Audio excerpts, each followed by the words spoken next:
اعوذ باللہ من الشیطان اللعین الرجیم بسم اللہ الرحمن الرحیم رب اشرح لی صدری ویسر لی امری واحلل عقدۃ من لسانی یفقهوا قولی ان اللہ وملائکتہ یصلون علی النبی یا ایھا الذین آمنوا صلوا علیہ وسلموا تسلیما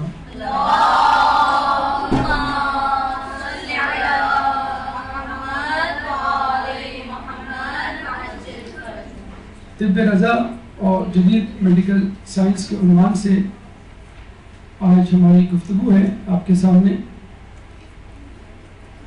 جیسا کہ آپ کو معلوم ہے سائنس جس طرح دن بدن ترقی کرتی چلی جا رہی ہے اس طرح سائنس کی دریافتیں اور نئے نئے انکشافات سامنے آتے جا رہے ہیں اور خصوصی طور پہ میڈیکل سائنس کا شعبہ بہت تیزی سے آگے بڑھتا ہوا دکھائی دے رہا ہے اور چونکہ اس کا بلا واسطہ تعلق خود انسان کی ذات سے ہے تو انسان کی کوشش اور جستجو کچھ زیادہ ہی انہماک سے اس شعبے کی طرف ہے.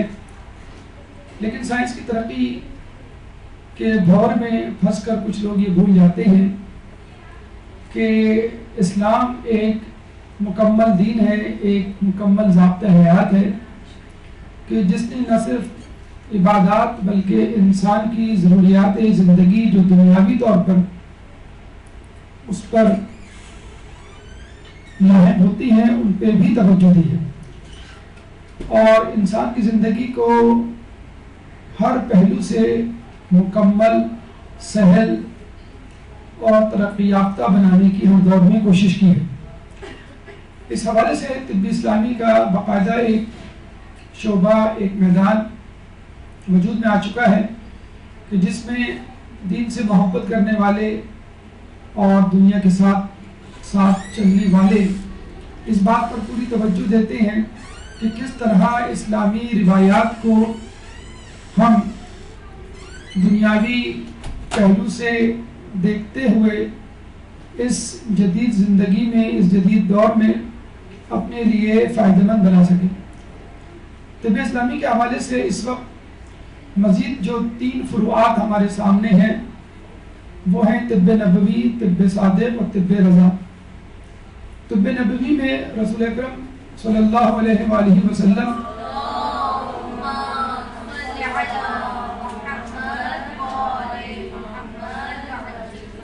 سے مروی روایات کو یکجا کیا گیا ہے اور حفظان صحت کے اصولوں کو مرتب کیا گیا ہے. مختلف کتابیں اس پہ لکھی جا چکی ہیں. طب صادق میں ہمارے چھٹے امام امام جعفر صادق علیہ السلام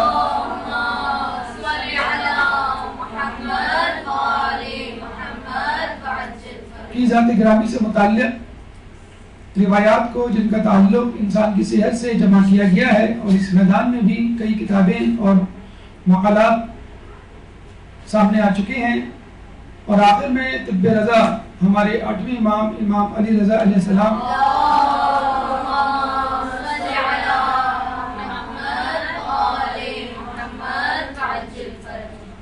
سے مروی روایات کو یکجا کیا گیا ہے. اور یہ تینوں شعبجات یعنی رسول, چھٹے امام اور 8ویں امام سے مروی روایات جن کا تعلق انسان کی صحت سے ہے خود بحار الانوار کی 14ویں جلد میں موجود ہیں. اور چونکہ موضوع انتہائی وسیع ہے, اسلامی طب تو کیا کسی ایک معصوم سے مروی روایات پر مشتمل کسی ایک موضوع کا بھی کما حق احاطہ نہیں کیا جا سکتا. چنانچہ آج کی گفتگو میں طب رضا سے متعلق کچھ گفتگو کی جائے گی, بلکہ یوں سمجھ لیجئے طب رضا میں موجود چند نمونوں کو, چند نکات کو, چند حفظان صحت کو کے اصولوں کو آپ کے سامنے پیش کیا جائے گا. تمام کی تمام طب رضا تو خود ایک میڈیکل سائنس ہے, خود ایک باقاعدہ اسلامی طب کا ایک شعبہ ہے. مزید نکات پہ اگر کبھی انشاءاللہ زندگی رہی تو گفتگو ہوگی. طب رضا کے حوالے سے اس کے پس منظر کو پہلے سمجھ لیجئے کہ عبداللہ بن مامون جو کہ مامون کا بیٹا تھا, اس نے ایک دفعہ دربار سجایا اور بہت سارے علماء اعلام کو مدعو کیا جس میں علم طب سے متعلق افراد بھی موجود تھے. اور اس محفل میں اس نے خود بھی عملی طور پہ حصہ لیا اور عنوان تھا انسانی جسم اور حفظان صحت کے اصول۔ تمام لوگوں نے اپنی اپنی عقل کے مطابق، اپنے اپنے تجربات کے مطابق گفتگو میں حصہ لیا۔ امام اس محفل میں موجود تھے مگر خاموش تھے۔ جب تمام لوگ اپنی اپنی باری کی گفتگو کر چکے تو عبداللہ بن مامون نے امام کی طرف مخاطب ہو کے کہا کہ آپ بھی کچھ بولیے اور انسانی صحت اور حفظان صحت کے اصولوں کے مطابق کچھ گفتگو کیجیے۔ امام نے جب گفتگو شروع کی تو گفتگو اتنی طویل ہوئی کہ ابن مامون بیچارہ گھبرا گیا اور کہنے لگا کہ مجھے اس وقت ایک دور دراز سفر میں جانا ہے، کیوں نہ آپ یہ تمام باتیں ایک خط میں لکھ کر مجھے بھجوا دیں۔ چنانچہ امام نے یہ تمام گفتگو جو انہوں نے اس محفل میں کرنی تھی ایک خط کے ذریعے بادشاہ کو پہنچا دی، اور جب یہ خط جو ایک طویل ترین خط تھا بادشاہ کے پاس پہنچا اور جب اس نے اس کو پڑھا تو بہت زیادہ متاثر ہوا اور برجستہ اس کی زبان سے نکلا کہ اس خط کو تو آب زر سے لکھنا چاہیے، یعنی سونے کے پانی سے لکھنے کے قابل ہے امام کے دیے گئے حفظان صحت کے اصول۔ چنانچہ اس خط کو سونے کے پانی سے لکھا گیا اور وہ خط ذہبیہ کے نام سے مشہور ہوا، اور چونکہ بہت طویل خط تھا، تقریباً ایک کتاب کی صورت، یہ کتابچے کی صورت اختیار کر گیا، چنانچہ اس کو کتاب الذہب یا گولڈن بک یا میڈیکل ڈیزرٹیشن آف امام رضا علیہ السلام کے نام سے بھی یاد کیا جاتا ہے۔ مختلف کتابیں اس پہ لکھی جا چکی ہیں جس میں مختلف محققین، دانشوروں اور طبی ماہرین نے تشریحات نقش کی ہیں، اور خود یہ خط بحر الانوار کی 14ویں جلد بعنوان اسماء والعالم کے عنوان سے مل جائے گا۔ اس محفل میں جو جید طبیب شامل تھے اس میں یوحنا ابن معصمیہ، جبرائیل بن بختی اور حکیم صالح بن سلمہ، یہ 3 مشہور ترین طبیب اس محفل میں موجود تھے، اور وہ خود امام کی گفتگو کو سن کر دنگ رہ گئے، اور تمام لوگوں نے اقرار کیا کہ امام نے جو گفتگو کی ہے اس کے نزدیک ہماری گفتگو طفل مکتب سے کم نہیں۔ اور اس کے بعد باقاعدہ ایک سند حاصل ہو گئی امام کی گفتگو کو، حفظان صحت کے مرتب کردہ اصولوں کو۔ ہم یہاں پر فقط 12 نکات یا 12 اصول آپ کے سامنے پیش کریں گے جس میں امام نے اشارہ کیا ہے کہ یہ چیزیں کس طرح انسان کی صحت کے لیے مفید ہیں۔ سب سے پہلے ماں کا دودھ ایک بچے کے لیے اور اس کی آنے والی زندگی کے لیے کس طرح مفید ہے۔ دوسرے نمبر پہ سرکہ جو کھانوں میں استعمال ہوتا ہے کھٹاس کے لیے اور دیگر چیزوں کے لیے۔ انار بہت مشہور اور مفید لذیذ پھل۔ شہد ہر شخص کا جانا پہچانا مشروب۔ گلاب کا پھول بلا شبہ جنت اور دنیا کے پھولوں کا سردار۔ زیتون کا تیل نہایت قیمتی اور مفید تیل، حافظہ بڑھانے کے لیے، انسان کے لیے مفید تر چیزیں۔ گوشت کس طرح اہم ہے۔ نمک کی اہمیت، کھانوں میں مسور کی دال کی کیا افادیت ہے، گرم کھانا کس طرح نقصان دہ ہو سکتا ہے، اور خود پانی انسان کے لیے کس طرح اہمیت کا حامل ہے۔ سب سے پہلے ماں کے دودھ کی طرف چلتے ہیں، اور اس میں سب سے پہلے امام کا قول، اس کے بعد سائنسی تشریحات۔ امام نے فرمایا کہ ماں کے دودھ سے بہتر بچے کی کوئی غذا نہیں، اور آج کل کی میڈیکل سائنس بھی یہی کہتی ہے کہ بچے کو 2 سال دودھ پلایا جائے۔ کچھ عرصے پہلے تک میڈیکل سائنس یہ کہا کرتی تھی کہ 1.5 سال یا 1 سال یا 6 مہینے، لیکن اب دوبارہ میڈیکل سائنس اس پہ واپس مطمئن اور متفق ہو چکی ہے کہ بچے کے لیے مکمل طور پہ 2 سال تک دودھ پلانا ضروری ہے۔ اور سورہ بقرہ کی آیت نمبر 233 بھی یہی کہتی ہوئی نظر آتی ہے، وَالْوَالِدَاتُ يُرْضِعْنَ أَوْلَادَهُنَّ حَوْلَيْنِ كَامِلَيْنِ۔ اور جو مائیں اپنے بچوں کو دودھ پلائیں تو 2 سال مکمل دودھ پلائیں، حولین کاملین. تو 2 سال کا لفظ اختیار کرنا، انتخاب کرنا، استعمال کرنا اس بات کی دلیل ہے کہ بچے کو 1 سال یا 6 مہینے نہیں بلکہ مکمل طور پہ 2 سال تک دودھ پلانا چاہیے. ہاں 6 مہینے بعد 4 مہینے بعد ٹھوس غذا کا استعمال کیا جا سکتا ہے دودھ کے ساتھ ساتھ. بچے کے لیے یہ دودھ کس طرح مفید ہے؟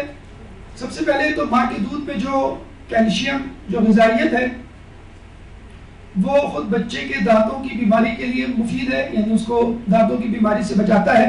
آپ نے دیکھا ہوگا کہ آج کل کے بچوں میں ڈینٹل کیریز اور دانتوں کے امراض بہت زیادہ ہو گئے، اس سے پہلے نہیں ہوا کرتے تھے. بچوں میں آج کل دوائیوں کا استعمال، بچوں کا بار بار بیمار پڑنا اس بات کی دلیل ہے کہ بچے کی غذائیت میں کچھ کمی ہے. اور سب سے اہم کمی خود ماں کا دودھ ہے. کہتے ہیں کہ ماں کے دودھ میں ایک اہم اینٹی باڈی ہوتی ہے، IgA اینٹی باڈی، جو کہ کسی بھی کمرشل دودھ میں نہیں ہو سکتی، کیونکہ خود اینٹی باڈیز کی ایک ڈوز 2-2.5 ہزار روپے کی ہوتی ہے. یعنی ایک وقت اگر ماں کے دودھ میں جو اینٹی باڈیز ہے اس کو کسی طرح ایکسٹریکٹ کر کے مارکیٹ میں بیچا جائے تو وہ 2-2.5 ہزار کا نسخہ ہے. تو بعد اندازہ لگا لیجئے کہ ماں اگر فرض کر لیں کہ 10 مرتبہ دودھ پلاتی ہے تو 20,000 کی اینٹی باڈیز وہ بچے کو دیتی ہے. جبکہ فارماسیوٹیکل کمپنی میں جو کمرشل طور پہ اویلیبل ملک فارمولے ہیں اس میں کسی میں بھی اینٹی باڈیز یہ موجود نہیں ہے، اور ہو ہی نہیں سکتی. خود دودھ کا ڈبہ ہی 2-2.5 ہزار روپے کا ہوتا ہے، تو اس میں اینٹی باڈیز ڈال کے تو وہ ڈبہ جو ہے وہ ہزاروں کا. پتہ چلا کراچی میں موبائل کی جگہ دودھ کے ڈبے چھلنے شروع ہو گئے. تو الرجی سے بچاتی ہے. کاؤ ملک الرجی ایک الرجی ہے کہ جو گائے کے دودھ سے پیدا ہوتی ہے اکثر بچوں کو. تو کیونکہ ماں کا دودھ جو ہے ہیومن اسپیسیفک ہے، تو ماں کے دودھ میں کبھی بھی کسی بھی قسم کی الرجی نہیں ہو سکتی، کیونکہ ہیومن ٹو ہیومن ٹرانسفر ہے. جبکہ کاؤ ملک یا گائے کا دودھ، بھینس کا دودھ یا اونٹنی کا دودھ، کسی کا بھی دودھ، وہ اینیمل اسپیسیفک ہے، اور وہ ہیومن باڈی میں جب جائے گا تو کچھ نہ کچھ الرجی باہر کرے گا. ماں کا دودھ جو ہے خود بچے کو موٹاپے سے بچاتا ہے. آج کل کے جو بچے اوور ویٹ ہونے کا شکار ہیں وہ یہی وجہ ہے کہ جو دنیاوی اور فارمولا ملک ہوتے ہیں اس میں کیلوریز بہت زیادہ ہوتی ہیں. آج کل نہ صرف بڑوں میں بلکہ خود بچوں میں ذیابیطس، ڈائبٹیز کا مرض عام ہو چکا ہے. یہ اس سے بھی بچاتا ہے کیونکہ وہ ہائی کیلورک ڈائٹ ہوتی ہے، ہائی شوگر ڈائٹ ہوتی ہے فارمولا ملک میں، ڈبے کے دودھ میں، تو اس کے لیے انسولین کی بھی زیادہ ضرورت ہوتی ہے. چنانچہ بچے کی انسولین بڑے ہونے سے پہلے ہی ختم ہو جاتی ہے. حتیٰ کہ بچوں کو جو بلڈ پریشر ہوتا ہے بعض اوقات عموماً بہت کم ہے، لیکن اگر ہوتا ہے تو وہ بھی اس وجہ سے کہ سالٹ کی تعداد، سالٹ کی مقدار فارمولا ملک میں، ڈبے کے دودھ میں زیادہ ہوتی ہے. اور خود جو ماں سے دوری اختیار کرتا ہے ڈبے کے دودھ کی صورت میں، کہ ماں جو ہے وہ ٹی وی دیکھ رہی ہے، بچہ جھولے میں دودھ کی بوتل پکڑ کے بیٹھا ہوا ہے، تو ماں کے جسم سے، اس کے وجود سے جو دوری ہے بچے میں، وہ محبت نہیں پیدا ہو پاتی آنے والے ایام میں، جس سے بچہ نفسیاتی مریض بھی بن سکتا ہے. اور یہ بھی دیکھا گیا ہے کہ جن بچوں کا امتحان لیا گیا، آئی کیو ٹیسٹ کیا گیا، ان بچوں کا آئی کیو ٹیسٹ زیادہ آیا، یعنی ان کا سکور زیادہ تھا جنہوں نے بچپن میں ماں کا دودھ پیا تھا، بنسبت ان بچوں کے جنہوں نے ڈبے کا دودھ پیا تھا. خود ماں کے لیے کتنا ضروری ہے. فیملی پلاننگ کے حوالے سے لوگ مختلف قسم کے طریقے اپناتے ہیں. بریسٹ فیڈنگ خود ایک نیچرل فیملی پلاننگ کا طریقہ ہے جس میں ہارمونل بیلنس اس طرح ہو جاتا ہے کہ ماں کو یا باپ کو یا ماں باپ دونوں کو کسی بھی قسم کی فیملی پلاننگ کے طریقے کا سہارا نہیں لینا پڑتا. وہ ایک نیچرل فینومینا ہے جس کے ذریعے برتھ اسپیسنگ ہو جاتی ہے.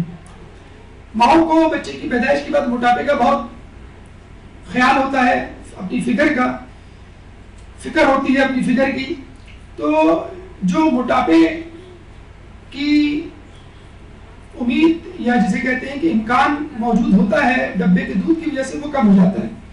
ماں اگر اپنا دودھ پلائے گی تو اس میں وہ موٹاپا نہیں ہوگا کہ جو کہ ڈبے سے دودھ پلانے والی ماں کو ہوتا ہے، کیونکہ اس کے جسم میں ملک تو بدستور بن رہا ہوتا ہے، اور وہ ملک بعد میں ماں کے موٹاپے کی صورت میں ظاہر ہوتا ہے اگر وہ بچے کو دودھ نہ پلائے. خود ماں کے لیے بریسٹ کینسر اور یوٹرائن کینسر، رحم کا کینسر، اینڈومیٹریم کینسر، یہ تمام کینسر جو ہے وہ بہت عام ہوتے چلے جا رہے ہیں. اور جو مائیں دودھ پلاتی ہیں ان کو بریسٹ کینسر اور یوٹرائن کینسر نہیں ہوتا. پریگننسی اور پریگننسی کے بعد اسپیشلی ڈیلیوری کے بعد مائیں کچھ عرصے ڈپریشن کا شکار رہتی ہیں، تنہائی کا شکار ہوتی ہیں، ایک اپنے آپ کو بیمار شخص تصور کرتی ہیں. لیکن جب یہی ماں اپنے بچے کو دودھ پلاتی ہے تو اس کے ذہن سے نفسیاتی طور پہ ڈپریشن کا جو مرض ہے وہ ختم ہو جاتا ہے. اور جو محبت انسیت پیدا ہوتی ہے ماں کو، وہ ڈبے کے دودھ پلانے کی وجہ سے نہیں ہوتی. آپ نے اکثر ماؤں کو یہ تک کہتے ہوئے دیکھا ہوگا آج کل کی چھٹیاں ہو گئی، اب یہ بچے ادھم چوپڑی کریں گے اور روزانہ میری جان کھائیں گے. کوئی ایسا سمر کیمپ مجھے بتلا دو کہ بچہ صبح جائے رات کو آئے. بڑا بھی صبح جاتا ہے اور شام کو 5 بجے آتا ہے، بچے کا باپ یہ بھی صبح جائے اور شام کو آئے، تاکہ میں اپنے مارننگ شو، ایوننگ شو اور ہر قسم کے ڈرامے جو ہوں ان سے استفادہ کر سکوں. تو یہ جو دوری ہے، یہ جو وہ فاصلہ ہے، وہ صرف اس وجہ سے ہے کہ بریسٹ فیڈنگ کی وجہ سے ماں اور بچی میں وہ تعلق نہیں پیدا ہو پا رہا. ہم جو کہتے ہیں جنریشن گیپ، اصل میں جنریشن گیپ کو ہوا دینے والی خود ماں ہے، اس کو پیدا کرنے والی جنریشن گیپ کو خود ماں ہے، کہ جس نے بچے کو چسنی اور بوتل پکڑا کے اپنے آپ کو اس سے دور کر لیا. خود باپ کے لیے کتنا ضروری ہے ماں اپنے بچے کو دودھ پلانا. کہتے ہیں کہ جو مائیں اپنے بچوں کو فارمولا ملک ڈبے کا دودھ دیتی ہیں ان کے اوپر $1600 کا خرچہ آتا ہے پر ایئر، یا کچھ لوگوں کے مطابق 2 سالوں میں، جو کہ 1,60,000 روپے پاکستانی بنتا ہے. یہی اماؤنٹ آپ اپنے کچن یا اپنے گھر کے بجٹ میں استعمال کر سکتے ہیں. بلکہ جب امریکہ میں ریسرچ کی گئی تو پتہ چلا کہ امریکہ کے ہاسپٹل میں بچے کی پیدائش کے بعد جو شروع کے 6 مہینے ہیں اس میں $68,000 کا خرچہ ہاسپٹل کو آیا ان بچوں کی وجہ سے جو کہ بریسٹ فیڈنگ نہیں کر رہے تھے اور فارمولا ملک لے رہے تھے. کیونکہ فارمولا ملک پہلے پینے والے میں نے آپ کو بتایا وہ الرجی کا بھی شکار ہیں، انفیکشن کا بھی شکار ہیں، وہ دیگر بیماریوں کا بھی شکار ہیں. ان بچوں کے مقابلے میں کہ جو ماؤں کا دودھ پی رہے ہیں 6 مہینوں میں ان کے جتنے وزٹس ہوئے یعنی کم وزٹس ہوئے اس کی وجہ سے ہاسپٹل کو صرف $4,000 برداشت کرنے پڑے. تو کہاں $68,000 اور کہاں $4,000. تو جن ہاسپٹل میں ان بچوں کی آمد و رفت زیادہ رہی، جنہوں نے فارمولا مل ڈبے کا دودھ پیا، وہ ہاسپٹل کے بجٹ میں $68,000 کے اضافے کا سبب بنے، اور جن بچوں نے ماؤں کا دودھ پیا وہ فقط $4,000 6 مہینوں میں خرچے کا سبب بنے. تو بچے کا ماں کا دودھ پینا خود اس کے ہاسپٹل وزٹس کم کرتا ہے. یعنی 6 مہینوں میں شروع کے اسپیشلی جب بچہ ایکسکلوسیولی بریسٹ فیڈنگ پر ہوتا ہے اس دوران بچہ عموماً انفیکشن کا، ڈائریا کا، الرجی کا شکار کم ہوتا ہے بنسبت ان بچوں کے جو کہ فارمولا ملک یا ڈبے کے دودھ پر جی رہے ہوتے ہیں. اب آئیے ایمان کے ایک دوسرے نقطے جو کہ متعلق ہے سرکے کے لیے. سرکے کے بارے میں امام فرماتے ہیں سرکہ بہترین غذا ہے، جس گھر میں سرکہ ہوگا اس کے اہل خانہ کبھی محتاج نہ ہوں گے. عموماً چائنیز ریسٹورنٹ میں لوگ جب جاتے ہیں یا چائنیز کھاتے ہیں شاشک یا جلفریزی یا چکن کارن سوپ تو اکثر ہی آپ نے دیکھا ہوگا ونیگر کی بوٹل جو ہے کھٹاس لانے کے لیے دی جاتی ہے، آپ کے ٹیبل پہ رکھی جاتی ہے.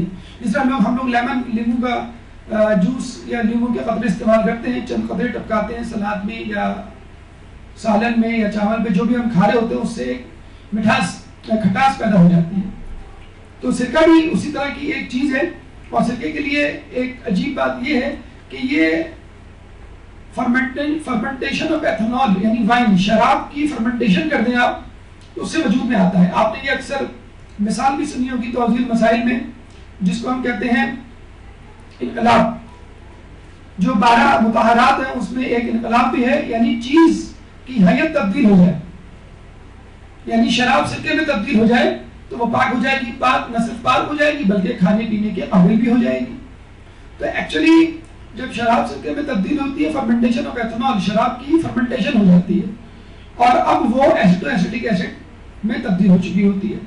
اب اس کو آپ کھا بھی سکتے ہیں، وہ نجس نہیں رہی. تو سرکہ انسان کے جسم کے لیے بہت ساری بیماریوں کا علاج ہے. جیسے کیل مہاسے اکثر نوجوان ٹین ایجرز کے چہروں پہ نکل آتے ہیں وہ اگر سرکے کا استعمال کریں تو کیل وہاں سے ختم ہو سکتے ہیں. گردے کی پتھری والے افراد اپنے گردے کی پتھری کو ڈیزالو حل کرنے کے لیے سرکے کا استعمال کر سکتے ہیں. ذیابیطس کے افراد سرکے سے اپنی بیماری کا علاج کر سکتے ہیں. بلڈ پریشر کا بھی اس میں توڑ موجود ہے. میگرین آدھے سر کا درد اکثر خواتین کے لیے یہ مرض جو ہے وبا کی صورت اختیار کرتا جا رہا ہے. تو میگرین کے لیے بھی اگر مستقل طور پہ سرکے کا استعمال کیا جائے بجائے اس کے کہ کسی گولی کو مستقل طور پہ کھایا جائے بہتر ہے. اچھا خود سرکے کو صفائی کے لیے بھی مطلب اس طرح آپ کوئی سلوشن استعمال کرتی ہیں شیشے کی صفائی کے لیے تو سرکے کے ونیگر کے اسپرے بھی آتے ہیں جس کو آپ شیشے پہ گلاس پہ اور ٹیبل پہ چھڑکیں اور پھر کپڑے سے پوچھ لیں کسی ڈسٹر سے تو وہ چیز چمک جاتی ہے. واش روم کے فلشز وغیرہ کے لیے استعمال کے لیے بھی سرکہ بہترین ہے.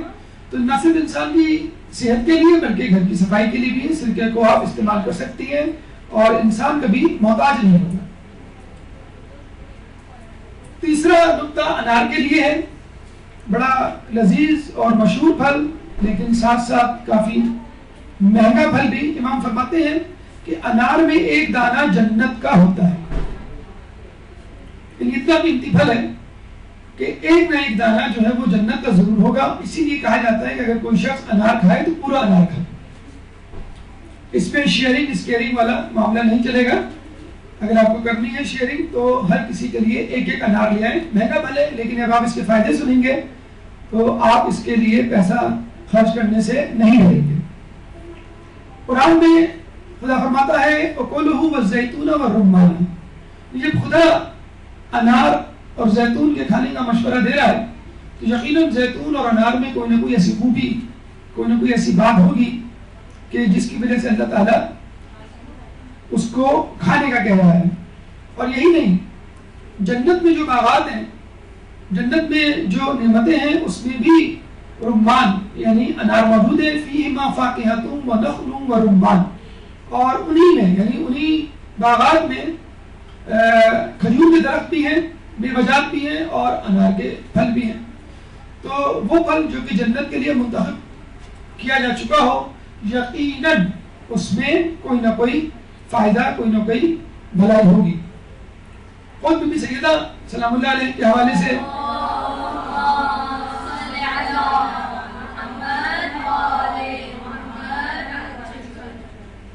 کہ پھلوں میں سے ایک پسندیدہ پھل مانا جاتا ہے کہ ایک دفعہ وہ بیمار پڑی تو امام علی نے ان سے پوچھا کہ تمہیں کیا کھانا ہے, کیا چیز کا جی چاہ رہا ہے. اکثر آپ نے دیکھا ہوگا بیمار شخص عموماً کوئی نہ کوئی زبان کے کڑوے پن کی وجہ سے خواہش کا اظہار کرتا ہے کہ مجھے فلاں چیز کھانی ہے. بی بی سیدہ نے جواب نہیں دیا لیکن جب امام نے بہت زیادہ اصرار کیا تو بی بی نے انار کا کہا. تو یقیناً اگر بی بی اس کو پسند کرتی ہیں کھانا اور خدا خود قرآن میں اس کا ذکر کرتا ہے اور امام خود انار کی افادیت بنوار ہیں تو اس پھل میں یقیناً ہمارے لیے کوئی نہ کوئی اہم پہلو کوئی نہ کوئی فائدہ ہوگا. کہتے ہیں کہ بچوں کو اگر انار کھلایا جائے تو جلد ہی ان کی زبان صاف ہو جاتی ہے, یعنی تتلاہٹ ہکلاہٹ کا بچے شکار نہیں ہوتے, جلدی بولنا سیکھ جاتے ہیں. اچھا ایک تو ہوتا ہے انار کا چھلکا اور ایک ہوتا ہے انار کی جھلی جو کہ انار کے دانوں کے اوپر لگی ہوئی ہوتی ہے. چھلکا باہر ہوتا ہے وہ یقیناً کھانے والی چیز نہیں ہے, نہیں کھا سکتے اس کو, لیکن اس کے اندر جو دانے ہوتے ہیں ان کے اوپر ایک پتلی سی جھلی ہوتی ہے. اکثر لوگ اس جھلی کو ہٹا دیتے ہیں. جیسے آپ نے دیکھا ہوگا موسمبی کے اندر ایک فائبر کی جھلی ہوتی ہے, لوگ اس کو بھی ہٹا دیتے ہیں. تو ان چیزوں کو جن کو کھایا جا سکتا ہے ان کو نہ ہٹایا جائے. بہت زیادہ ہو سکتا ہے اس طرح کا ٹیسٹ نہ ہو جس طرح پھل کا ہوتا ہے. اس کے لیے کہا جاتا ہے کہ اگر آدمی جھلی سمیت انار کے دانوں کو کھائے تو اس کی معدے کے لیے بہت مفید ہے. اس کو گیس کا پرابلم, اس کو قبض کا, اس کو دست کا اور پیٹ میں درد کا مسئلہ حل ہو جائے گا. جو آج کل آپ نے دیکھا ہوگا بسیار خوری اور غلط سلط چیزوں کے کھانے کی وجہ سے انسان آج کل معدے کی بیماریوں میں بہت زیادہ مبتلا ہو رہا ہے. کینسر تک کے مرض کا علاج ہے اس انار میں. شریانوں کا دوبارہ کھلنا یہ بہت اہم مسئلہ ہے اور آپ نے دیکھا ہوگا کہ آج کل بڑی بڑی کم عمر کے بچے ٹین ایجرز جو ہیں وہ ہارٹ اٹیک کا شکار ہو. ابھی ڈان میں ایک آرٹیکل چھپا تھا جس میں بتلایا گیا تھا کہ کراچی کے پاکستان کے شہر میں باقاعدہ کانفرنس ہوئی جس میں پاکستان بھر کے کنسلٹنٹس آئے، ڈاکٹرز آئے. انہوں نے بتلایا کہ ہارٹ اٹیک کا مرض جو ہے، دل کے امراض جو ہے وہ 19 سال سے 26 سال کے بچوں یعنی نوجوانوں کو ہو رہے. 19 سال. اس کی وجہ کیا بتائی گئی؟ سگریٹ نوشی. اس کی کیا وجہ بتائی گئی؟ سیڈنٹری لائف اسٹائل، یعنی بچوں نے کھیلنا کودنا بند کر دیا، ٹی وی کے آگے، انٹرنیٹ کے آگے، ویڈیو گیمز کے آگے، موبائل کے آگے بیٹھے رہتے ہیں، ٹیبلٹ لیپ ٹاپس کے آگے. اور ان کو چاہے بلیٹ کھیلنا ہو، چاہے لوڈو کھیلنا ہو، چاہے فٹ بال کھیلنا ہو، چاہے کچھ بھی کھیلنا ہو، کرکٹ وغیرہ، وہ سب لیپ ٹاپس پہ انٹرنیٹ گیمز کی صورت میں موجود ہے. تو بچوں کی فزیکل ایکٹیویٹی بالکل ختم ہوتی جا رہی ہے. پھر جنک فوڈ نے ہمارا ایک مسئلہ بہت بڑا کھڑا کیا ہوا ہے. فرینچ فرائز ہیں، برگر ہیں، بروسٹ ہیں، جس میں فیٹی فوڈ، فیٹی میل شامل ہوتا ہے. اس سے ہوتا کیا ہے کہ اضافی چیز، ایک تو خود چکنائی ہم کھا رہے ہیں. ایک صاحب سے ہم گفتگو کر رہے تھے کہ پیزا میں ہوتا کیا ہے سوائے چیز کے. تو کہہ رہے چیز ہی تو کھانے کی چیز ہے. تو ہم نے کہا بھائی چیز ایک بٹر ہے، ایک مکھن ہے، ایک چکنائی والی چیز ہے، اس کو کھا کے آپ کے بدن کو کیا فائدہ ہوگا؟ اگر ہم برصغیر کے رہنے والوں پہ یہ الزام دیا جاتا ہے کہ اب اسپائسی فوڈ بہت کھاتے ہیں، تو بھائی یہ امریکہ اور یورپ والے بھی فیٹی فوڈ بہت کھاتے ہیں. تو پیزا میں دیکھا جائے چیز کے علاوہ ہے کیا؟ آدھا تو تقریباً چیز ہوتا ہے اس میں. تو ہوتا کیا ہے، یہ چیز یا یہ چکنائی آپ کی شریانوں میں جا کے جم جاتی ہے، جس کی وجہ سے آپ کی شریانیں سکڑ جاتی ہیں، پہلے وقتی طور پہ، پھر دائمی طور پہ. اور ایک وقت آتا ہے کہ یہ شریانیں اتنی سکڑ جاتی ہیں کہ خون کا بہاؤ رک جاتا ہے دل کی طرف، خصوصی طور پہ دل میں. اور بڑی عمر ہو جائے تو بعض اوقات دماغ کی شریانوں میں بھی یہ چکنائی جمع ہو کے اس کو سکڑا دیتی ہے. تو بڑھاپے میں اکثر ادھیڑ عمر میں اسٹروک ہونے کا، فالج ہونے کا خطرہ ہوتا ہے، اور نوجوانی میں یا اس سے پہلے جو ہارٹ اٹیک کا خطرہ ہوتا ہے. آپ نے آج کل ایک نام سنا ہوگا، بہت مشہور ہو رہا ہے، اینجیوگرافی یا اینجیوپلاسٹی. اینجیوگرافی کیا ہوتا ہے کہ اس میں ہم ڈائی ڈالتے ہیں، وہ ڈائی جو ہے شریانوں میں جاتی ہے اور دل کی شریانوں میں جا کے وہ بتلاتی ہے کون سی آرٹری کتنی بلاک ہے، کون سی ویسل کتنی بلاک ہے. اگر بہت زیادہ بلاک ہوتی ہے تو وہاں پہ ایک میکرونی کی شکل کی ایک چھوٹی سی ٹیوب ڈال دی جاتی ہے. اسٹرانگ ہوتی ہے پیپسی میں جو ڈالتے ہیں کولڈ ڈرنک میں، تو اس کا چھوٹا سا پیس سمجھ جائے. میکرونی بھی آتی ہے ایسی، تو وہ میکرونی ٹائپ کی چیز جو ہے وہ ڈال دیتے ہیں ویسلز میں، جس کو ہم کہتے ہیں اینجیوپلاسٹی. تو وہ کیا ہوتا ہے، وہ آرٹری کو وہ بلاک کر دیتا ہے. ہماری کنسلٹنٹ سے بات ہوئی تو ہم نے اس سے پوچھا کہ جب آپ اینجیوپلاسٹی کرتے ہیں یعنی وہ اسٹینٹ ڈالتے ہیں، تو کیا آرٹری اپنی شکل پہ واپس چلی جاتی ہے؟ تو کہتے نہیں، آرٹری مزید نہیں سکڑے گی، وہ خون کی نالی مزید سکڑے گی نہیں، بس اسی شکل میں رہے گی. تو دیکھا جائے یہ بیماری کا علاج نہیں ہے، یہ تو آپ نے بیماری کو ایک سٹیج پہ ٹھہرا دیا. جیسے شوگر کا مریض ہے، اس کو آپ نے ڈیونیل یا انسولین لگا کے کہہ دیا کہ بس ٹھیک ہے اب آپ کو استعمال کرنی ہے عمر بھر. یا بلڈ پریشر کے مریض کو آپ نے گولیاں دے دی اور کہا یہ استعمال کرنا ہے عمر بھر. تو یہ بیماری کے لیے کیور نہیں ہے، بیماری کو آپ نے اس جگہ ٹھہرا دیا. تو جب چکنائی یا اضافی کھانے کی وجہ سے بننے والی چکنائی، ایک تو وہ چکنائی ہوتی ہے جو ہم کھا رہے ہوتے ہیں، اور ایک وہ چکنائی ہوتی ہے جو آپ کی بسیار خوری، اوور ایٹنگ کی وجہ سے آپ کے جسم میں وجود میں آتی ہے. ایکسٹرا کیلوریز، ایکسٹرا فوڈ آپ کے جسم میں چکنائی کی صورت میں جمع ہوتی ہے اور شریانوں میں جا کے ڈمپ ہو جاتی ہے، اس کو سکڑا دیتی ہے. تو وہ دوبارہ شریان یا خون کی نالی اپنی پرانی صورت میں نہیں جائے گی. اگر وہ سکڑ گئی تو سکڑ گئی، پھیلے گی نہیں. ہمارے لوگ پھیل جاتے ہیں تو پھر پھیلے رہتے ہیں، سکڑتے نہیں ہیں. تو نالیاں جو ہے وہ سکڑتی ہے تو پھیلتی نہیں ہے. تو یہ جو انہار ہے یہ ریورس ایتھروسکلیروسس کرتا ہے، یعنی خون کی نالی کو جو سکڑ گئی ہے دوبارہ اپنی پھیلاؤ والی حالت میں، پرانی حالت میں لے جاتا ہے. تو کتنی اچھی بات ہے اور کتنا جسے کہتے ہیں کہ ایک دھماکہ خیز انکشاف ہے جو دل کے امراض والوں کے لیے اور دیگر لوگوں کے لیے ہے کہ انار سے آپ کی خون کی نالیاں جو سکڑ گئی ہیں دوبارہ پرانی حالت میں واپس جا سکتی ہیں. ذیابیطس، ڈائبٹیز کے لیے اکثیر ہے، جوڑوں کے درد کے لیے اکثیر ہے. اچھا اگر آپ غور کریں، ابھی تک ہم نے جو 2-3 وہ پڑھے فائدے مختلف چیزوں کے، انشاءاللہ آگے بھی پڑھیں گے، تو بار بار ذیابیطس یعنی ڈائبٹیز، بلڈ پریشر، جوڑوں کا درد، ان تینوں کا تذکرہ بہت آئے گا. اور آپ دیکھ لیجئے ان تینوں ہی کے امراض ہماری معاشرے میں اس وقت سب سے زیادہ ہے. ڈائبٹیز کتنی تیزی سے پھیل رہا ہے، ہائی بلڈ پریشر کتنی تیزی سے پھیل رہا ہے، جوڑوں کا درد روزانہ ایک نئی کرسی کا اضافہ ہو جاتا ہے مسجد میں کہ فلاں صاحب اب جوڑوں کے درد میں مبتلا ہو گئے، اب وہ بیٹھ نہیں سکتے اور وہ کرسی پہ بیٹھیں گے. تو اب یہ لگتا ہے کہ دریاں بچھائی جائیں گی باقاعدہ لوگوں کے لیے جو بیٹھ کے نماز پڑھ سکتے ہیں، ورنہ زیادہ تر لوگ جو ہے وہ کرسی پہ بیٹھ کے نماز پڑھا کریں گے. تو یہ سب اس وجہ سے ہے کہ ہم نے نیچرل فوڈ، نیچرل ریسورسز کو بالکل خیر آباد کہہ دیا ہے. ہمارے بچوں کو آپ چاکلیٹ کھلاتے ہیں، وہ بڑے مزے سے اس کو قبول کریں گے. بچے کو کیلا کھلائیں، آم کھلائیں، انار کھلائیں تو وہ اس کو دوا سمجھے گا.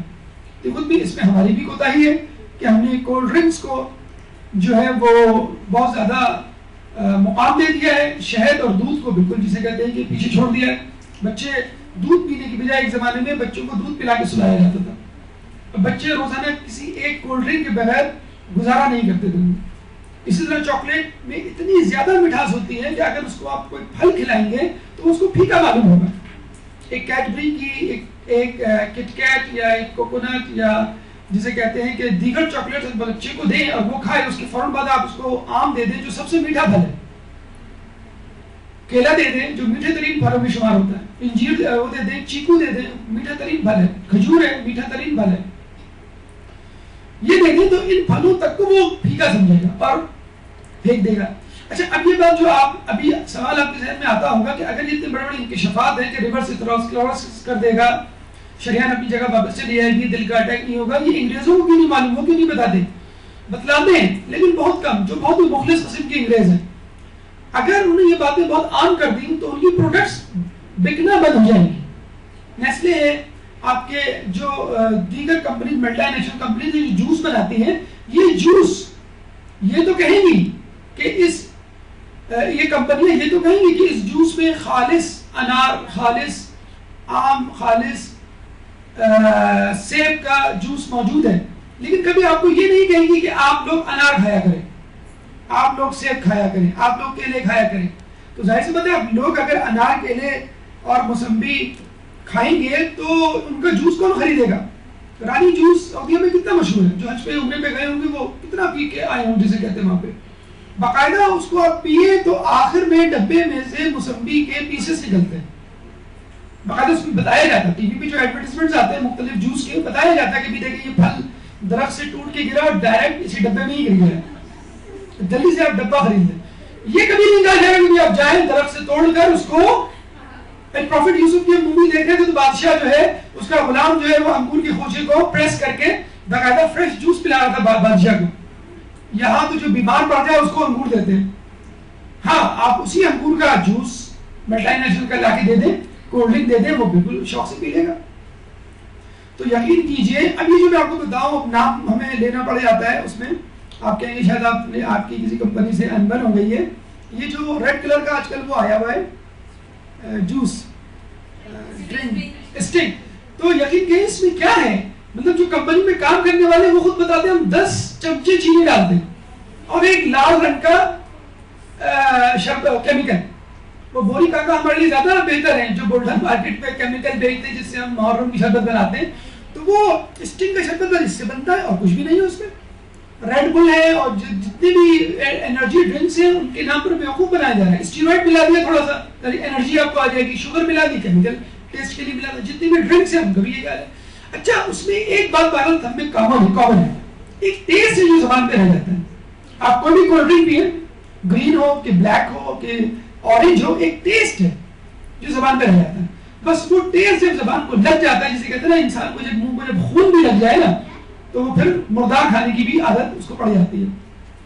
جب وہ ٹیسٹ لگ جاتا ہے تو بس لوگ جو ہیں، آپ یقین کریں جتنی بھی کولڈ ڈرنکس ہیں وہ امریکہ یورپ میں نہیں بنتی ہیں، وہاں تو گرمیاں ہوتی نہیں ہیں. یہ سب جو ہے بیوقوف بنایا جاتا ہے مڈل ایسٹ، پاکستان، انڈیا، بنگلہ دیش، سری لنکا، یہ جو ممالک آدھی آبادی جسے کہتے ہیں ایشیا کی یہاں رہ رہی ہے، ہم بڑی وجہ سے بیوقوف بننے کے لیے جسے کہتے ہیں تیار بھی ہو جاتے ہیں. تو اگر انگریز اتنا زیادہ پروموٹ کریں گے، پروپیگیٹ کریں گے نیچرل فوڈ اور پھلوں کو، تو ان کی پروڈکٹس کون خریدے گا؟ اچھا اور بھی نور علی نور کی مقدار، ظلم علی ظلم دیکھیں کہ وہ لوگ ان کے جو کنٹریز ہیں وہ ایگریکلچرل لینڈ نہیں ہے ہماری طرح. ہمارے 70% ایگریکلچرل فارمز ہیں ہمارے یہاں پوری پاکستان میں. تو یہی جو پروڈکٹس ہیں ان کے لیے جو پھل وہ کہاں سے لیتے ہیں؟ پاکستان سے لیتے ہیں. جو نیسلے اور دیگر کمپنیز کا جو دودھ ہے اس کے لیے کیا بھینسیں امریکہ سے آتی ہیں؟ جی پاکستانی کی بھینسوں کو استعمال کیا جاتا ہے. ان کو نیسلے کے ڈبے میں ڈال کے اور ڈبل ٹرپل قیمت میں آپ کو دے دیا جاتا ہے. اور دودھ والے کو میلے کچھالے لباس میں دکھا کے ٹی وی پہ کہہ دیا جاتا ہے کہ یہ جو ہے گندا سندا رہتا ہے، اس سے کہ آپ کیا دودھ خریدیں گے. تو خیر قصور تو اس کا بھی ہے کہ وہ کیوں گندا سندا رہتا ہے. تو نیچرل چیزوں کو آرٹیفیشل چیزوں میں تبدیل کیا گیا اور پھر اس آرٹیفیشل چیزوں کو ڈبہ پیک کر کے کمپنی کا نام دے کر اس کی خود خوب ایڈورٹائزمنٹ کی گئی ہے. اور پھر اس دیکھیے ایک وہ آتا ہے چکن کیوب، اتنا سا چکن کیوب جو آپ کی انگلی کے ایک پور میں آ جائے، اس کے لیے کتنا بڑا بل بورڈ پہ اشتہار کراچی کی سڑکوں پہ لگے ہوئے ہوتے ہیں، آپ نے دیکھا ہوگا.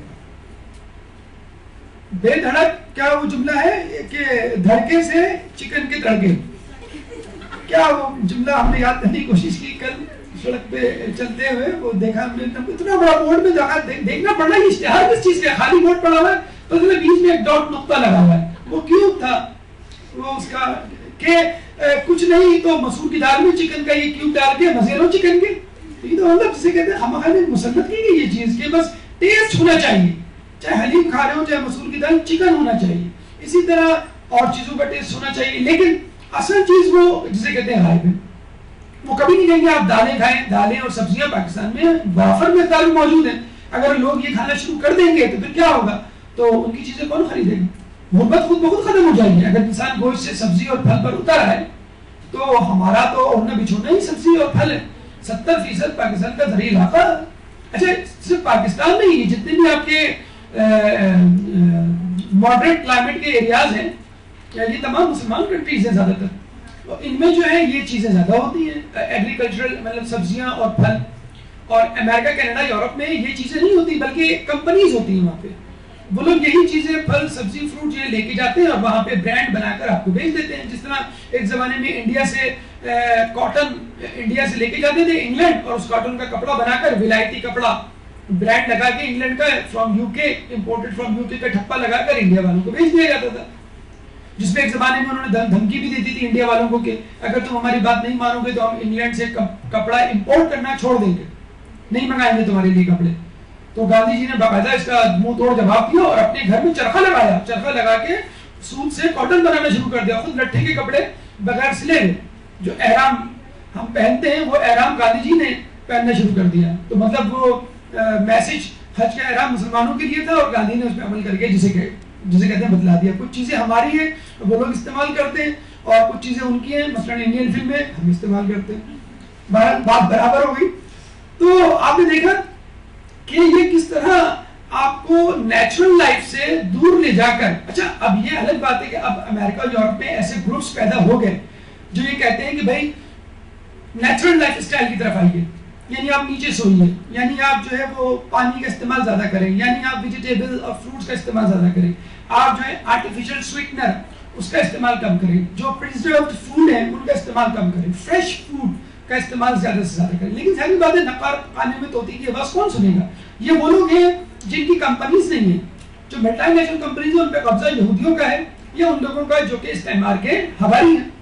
تو وہ چاہیں گے کہ کسی طرح انسان دور ہو جائے. دیکھیں چھوٹی چھوٹی چاکلیٹس ہیں، 10-10 5-5 روپے کی چاکلیٹس، ان کے اشتہارات آپ دیکھ لیجیے کتنے ٹی وی پہ تواتر سے آتے ہیں. مگر یہ وہ فائدے ہیں جو آپ کو نظر آئیں گے انار کے کھانے سے، اور یہ وہ بیماریاں جو دور ہوں گی اور نہ کھانے کی وجہ سے. وہ اس وقت کامن شہد. اب شہد کا نام لیوا یقین کریں کوئی نہیں، دادی اماں نانی اماں شاید کھاتی ہوں، لیکن میں نے تو نہیں دیکھا کہ کسی گھر میں باقاعدہ شہد کی بوتل ہو. ایک زمانے میں شہد باقاعدگی سے کھایا جاتا تھا ناشتے کی ٹیبل پہ.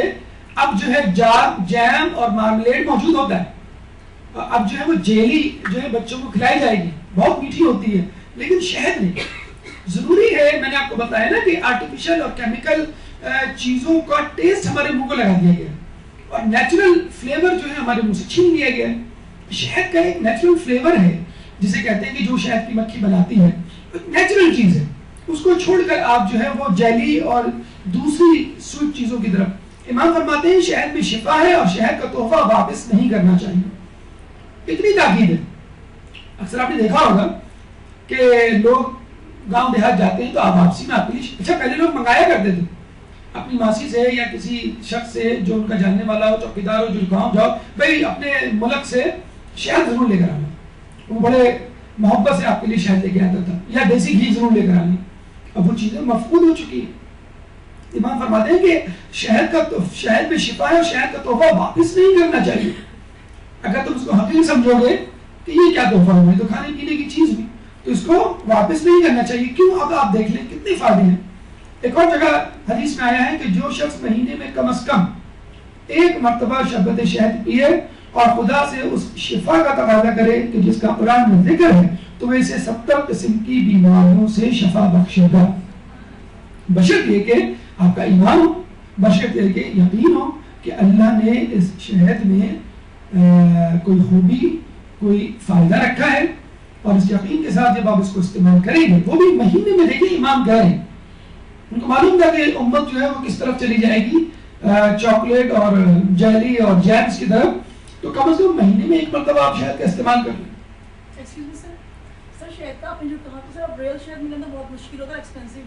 جی اس کا جواب دیتے ہیں, آپ لکھ لیں اس کو. تو اب اس کا جواب آ جائے گا کہ ایکچوئل اور ریئل شہد کی کیا پہچان ہے. 70 قسم کی بیماریوں سے اللہ تعالیٰ آپ کو شفا بخش دے گا.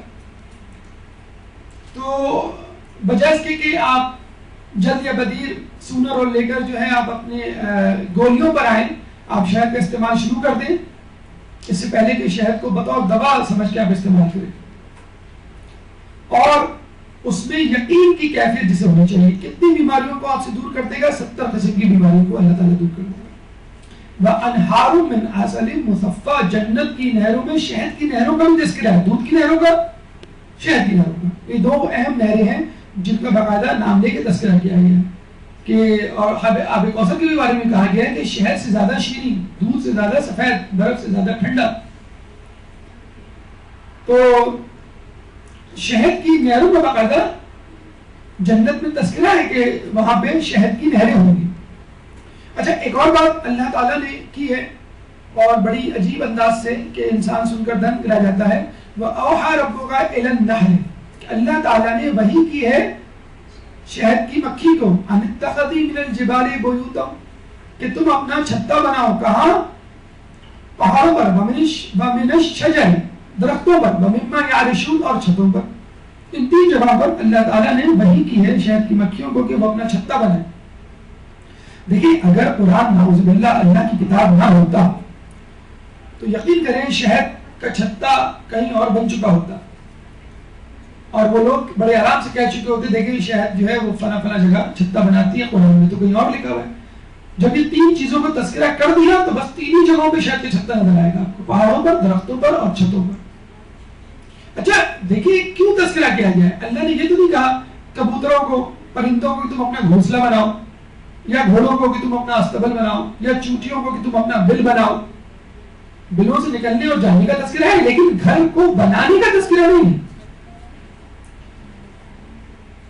شہد کی مکھی کے بارے میں سن لیجیے کہ اس کے 2 معدے ہوتے ہیں اور 1 گھنٹے میں 250 پھولوں کا رس یہ چوس لیتی ہے. اب آپ کہیں گے بڑی پیٹو قسم کی مکھی ہے, ہم سے بھی زیادہ کھاتی ہے. کہتے ہیں 250 پھولوں میں 3 پھولوں کا رس اس کی غذا کے لیے کافی ہے. اب آپ کہیں گے یہ کیا ذخیرہ اندوزی کرتی ہے, کہیں جا کے بیچتی ہے صدر میں یا کہیں پہ. تو 247 پھولوں کا 250 میرے خیال میں 250 کا کہتے ہیں. کیا خیال ہے آپ میں, کوئی اردو داں ہے؟ جی 250 کا لفظ تھا تو میں تھوڑا سا مشکوک تھا, تو وہ 250 ہی ہے. تو 247 اس کا مطلب ہے پھولوں کا جو رس چوستی ہے کس کے لیے؟ ہمارے لیے چوستی ہے. اب یہاں سے اس حساب کو سیکھیے کہ جو لوگ کہتے ہیں کہ پیسہ کمانا بری بات ہے, کوئی بری بات نہیں ہے.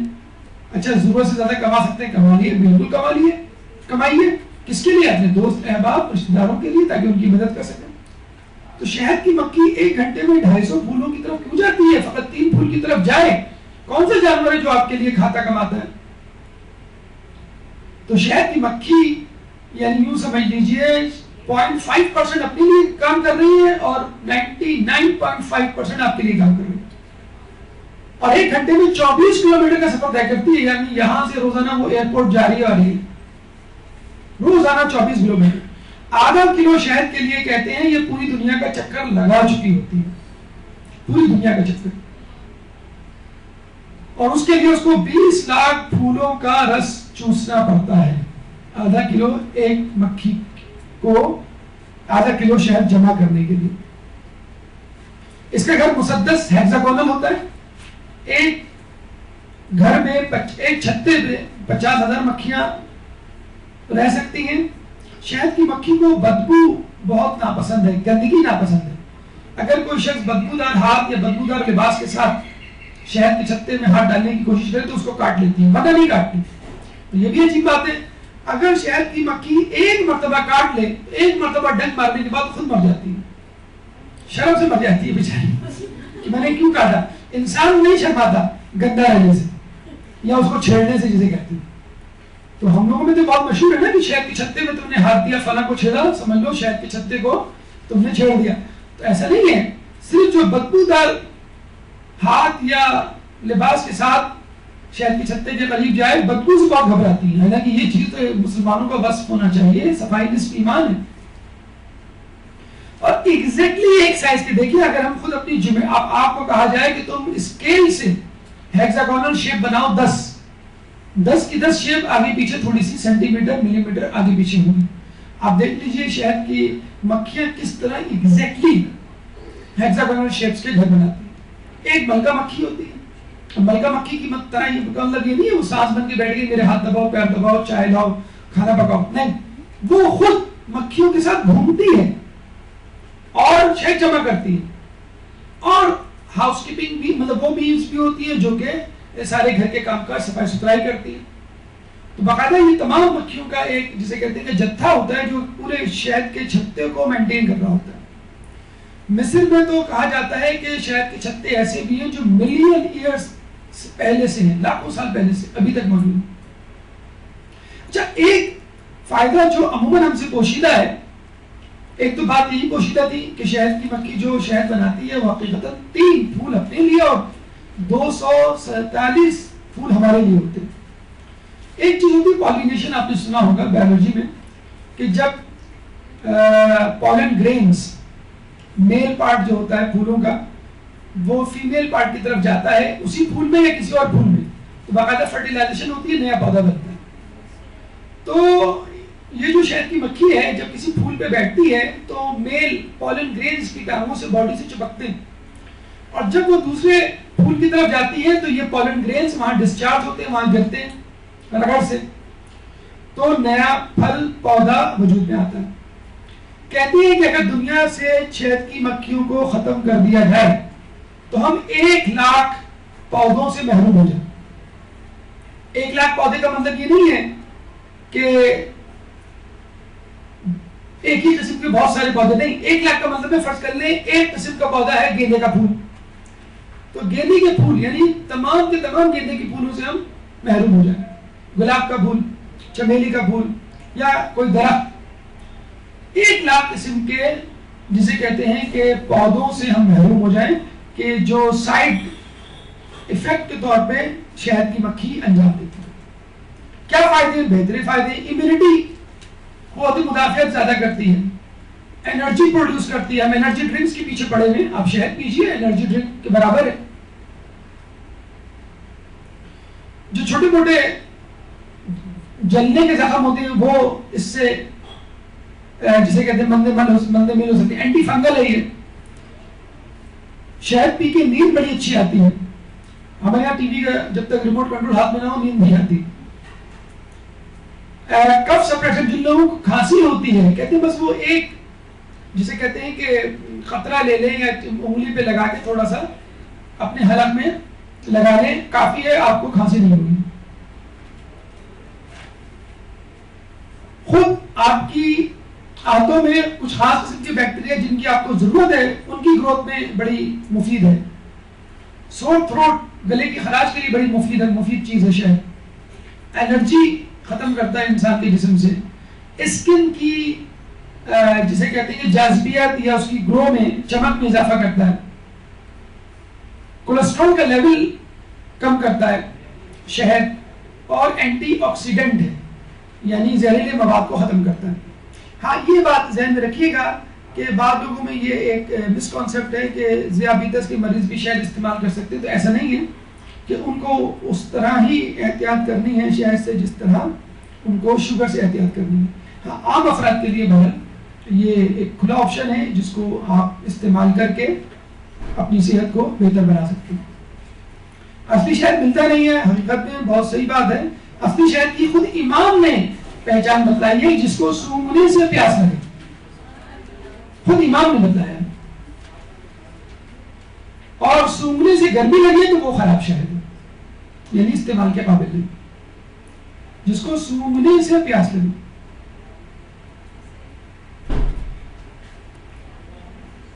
اس کے بعد گلاب کے حوالے سے امام کے اقوال میں ایک قول ہمیں ملتا ہے کہ گلاب جنت کے پھولوں کا سردار ہے، اور شاید دنیا میں کوئی ہی ایسا شخص ہوگا جو یہ کہتا ہو کہ مجھے گلاب سے بھی بہتر فلاں پھول پسند ہے۔ بہرحال گلاب کی برتری، افادیت، خوشبو سے کوئی انکار نہیں کر سکتا، اس کی خوبصورتی اور صورت اور سیرت جسے کہتے ہیں دونوں ہی لاجواب ہے، اور اس کا کوئی مقابل نہیں۔ بی بی سیدہ سلام اللہ علیہ کو بھی گلاب سے تشبیہ دی جاتی ہے۔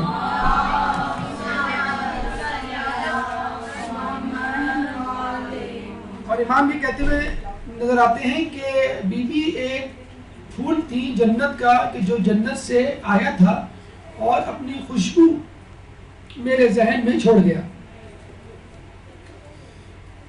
تو یقیناً جس طرح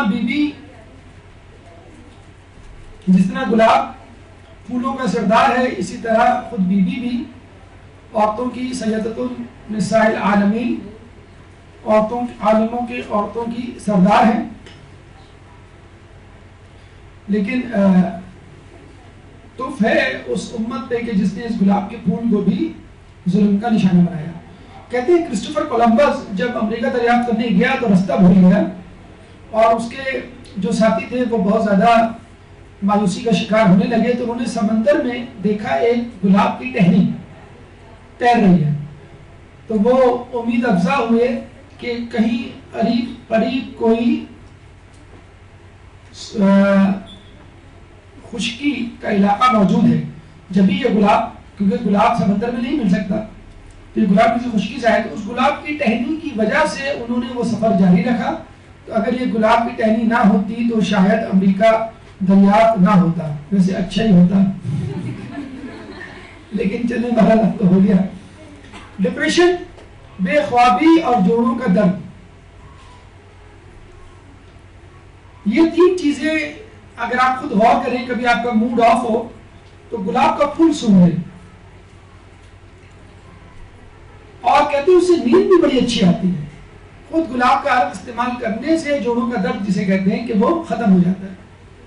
لیکن وہ بار بار گھوم پھر کے ذیابیطس، بلڈ پریشر، جوڑوں کا درد، جو امام کے اقوال ہم بھلا بیٹھے ہیں، جس کی وجہ سے ان تمام امراض کا ہم شکار ہیں۔ زیتون کا تیل بڑا مشہور تیل ہے، بڑا مہنگا تیل ہے، یقیناً جو عام تیل ہے اس سے شاید 4 گنا زیادہ مہنگا تیل ہے۔ آپ اپنے تیل کی خوراک، تیل کی مقدار کو 1/4 کر دیجئے اور زیتون کا تیل استعمال کیجئے، یعنی وہ 100 روپے لیٹر ہے تو فرض کر لیں یہ 400 روپے لیٹر۔ جب 1/4 کریں گے اپنے تیل کی مقدار تو آپ 1/4 زیتون کا تیل خریدنے کے حقدار ہو سکتے ہیں، اس میں ستاد آپ کی پیدا ہو سکتی ہے۔ تو زیتون کے تیل میں ایک ایسا کولیسٹرول ہے جو عام تیلوں میں نہیں ہوتا، اور یہ کولیسٹرول آپ کی صحت کے لیے بہتر ہے۔ امام فرماتے ہیں کہ زیتون کا تیل استعمال کرنے والا 40 دن تک شیطان کے شر سے محفوظ رہتا ہے۔ عرب ممالک میں اگر آپ کا آنا جانا ہوا تو آپ کو معلوم ہوگا کہ وہاں زیتون کا تیل بہت استعمال، خیر وہاں زیتون کے درخت بھی زیادہ ہیں اور استعمال بھی بہت زیادہ ہے۔ بہت کم لوگ جو ہیں وہ دوسرے تیل استعمال کرتے ہیں، پاکستان میں بھی کم لوگ ہیں، الٹا حساب ہے پاکستان میں کم لوگ ہیں جو زیتون کا تیل استعمال کرتے ہیں۔ اس میں ایسا کولیسٹرول ہے کہ جو دل کے لیے زیادہ بہتر ہے، اور قرآن میں باقاعدہ قسم کھائی گئی ہے والتین والزیتون، انجیر کی اور زیتون کی۔ دیکھیے انجیر بھی مفقود ہے، انجیر شاید بھی آپ نے سنا ہو کہ کوئی انجیر کھاتا ہو، یا جسے کہتے ہیں جس کو انجیر کھانے کا شوق ہو، بہت مفید جسے کہتے ہیں کہ غذا ہے، پھل ہے، ڈرائی فروٹ ہے. اور زیتون بھی اگر اللہ تعالیٰ کسی چیز کی قسم کھا لے تو یقیناً اس میں کچھ فائدہ ہوگا. اچھا یہ آیت سنیے، بڑی عجیب آیت ہے، اور سن کر آپ فیصلہ کیجئے اور انشاءاللہ زیتون کی اہمیت آپ کے دل میں اجاگر ہو جائے گی. اللہ نور السماوات والارض، اللہ آسمانوں اور زمین کا نور ہے.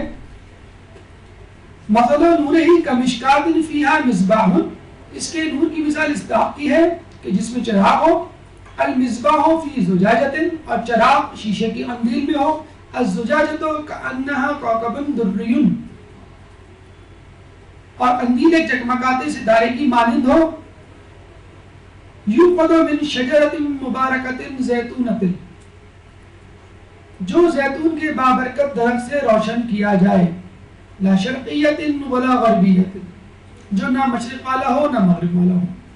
اللہ آسمان زمین کا نور ہے، وہ نور اس طاق میں ہے کہ جس میں چراغ ہو. چراغ شیشے کی قندیل میں ہے، اور قندیل ایک جگمگاتے ستاروں کی طرح ہو جو زیتون کے درخت سے روشن کیا جائے. اب بتلائیے کہ اللہ تعالیٰ چاہتا تو زیتون کا تذکرہ نہ کرتا، زیتون کی جگہ کسی اور تیل کا تذکرہ کر دیتا. تو اللہ تعالیٰ اپنی ذات کو نور سے اور اس نور کو نسبت دے رہا ہے زیتون کے تیل سے، کہ زیتون کا تیل اس نور کے جگمگانے کا سبب ہے. تو یقیناً اس تیل میں ایک برکت، ایک افادیت ایسی ہوگی جو کسی اور تیل میں یا کسی اور غذا میں نہیں ہوتی. یہ پھل اچھا یہ بھی ہم بتلا دیں کہ جو زیتون کا تیل ہے یہ ایک پھل کا جوس ہے بیسیکلی. جیسے آم کا جوس ہے، کیلے کا جوس ہے، انار کا جوس ہے، تو یہ پھل ہے زیتون بیسیکلی، جس کا ہم فروٹ جس فروٹ سے ہم جوس نکالتے ہیں اس جوس کو ہم بطور تیل استعمال کرتے ہیں. اچھا اس کا جو درخت ہے وہ بھی بڑا عجیب و غریب ہے. کہتے ہیں کہ اس کے درخت کو آپ 100 سال تک استعمال کر سکتے ہیں. زیتون کا تیل جو ہے وہ بے اولادی کے لیے، جن لوگوں کی اولاد نہیں ہوتی ان کے لیے ایک بہت اچھا اکسیر ہے، تحفہ ہے، ایک دوا ہے. سفید رنگت انسان کی رنگت کو لبنان میں عموماً بہت پایا جاتا ہے. بلغم کی صفائی کرتا ہے، جوڑوں کے درد کے لیے، دل کے امراض، صحت مند جلد اور کینسر تک کے علاج کے لیے. دیکھیں آج کل کے دور میں کینسر تک کا مرض بڑا عام ہوتا جا رہا ہے. اور آپ دیکھیے جتنی بھی چیزیں ابھی ہم نے پڑھی، گلاب ہم پڑھ رہے ہیں، شہد ہم نے پڑھا، اور دیگر چیزیں، اس میں آپ دیکھیں کینسر تک کے مرض کا جو ہے وہ علاج ان پھلوں میں، ان طبی یا نیچرل فوڈز میں موجود ہے. تو بے اولادی، سفید رنگت، بلغم کی صفائی، جوڑوں کا درد، دل کے امراض، صحت مند جلد اور کینسر تک کا علاج آپ کو اس میں مل جائے گا. مہنگا تیل ہے، اس کا علاج ہم نے آپ کو بتلا دیا ہے، تو کہ آپ اپنا تیل کا استعمال 1/4 ایک چوتھائی تک لے جائیں تو یقیناً آپ کی جو قیمت ہے وہ آپ کو دینے میں کوئی مسئلہ نہیں ہوگا. زیتون کا درخت کہتے ہیں 100 سال تک قائم و دائم رہتا ہے، اور ان 100 سالوں میں 4 لیٹر فروٹ جوس آپ اس سے نکال سکتے ہیں، یعنی زیتون کا تیل.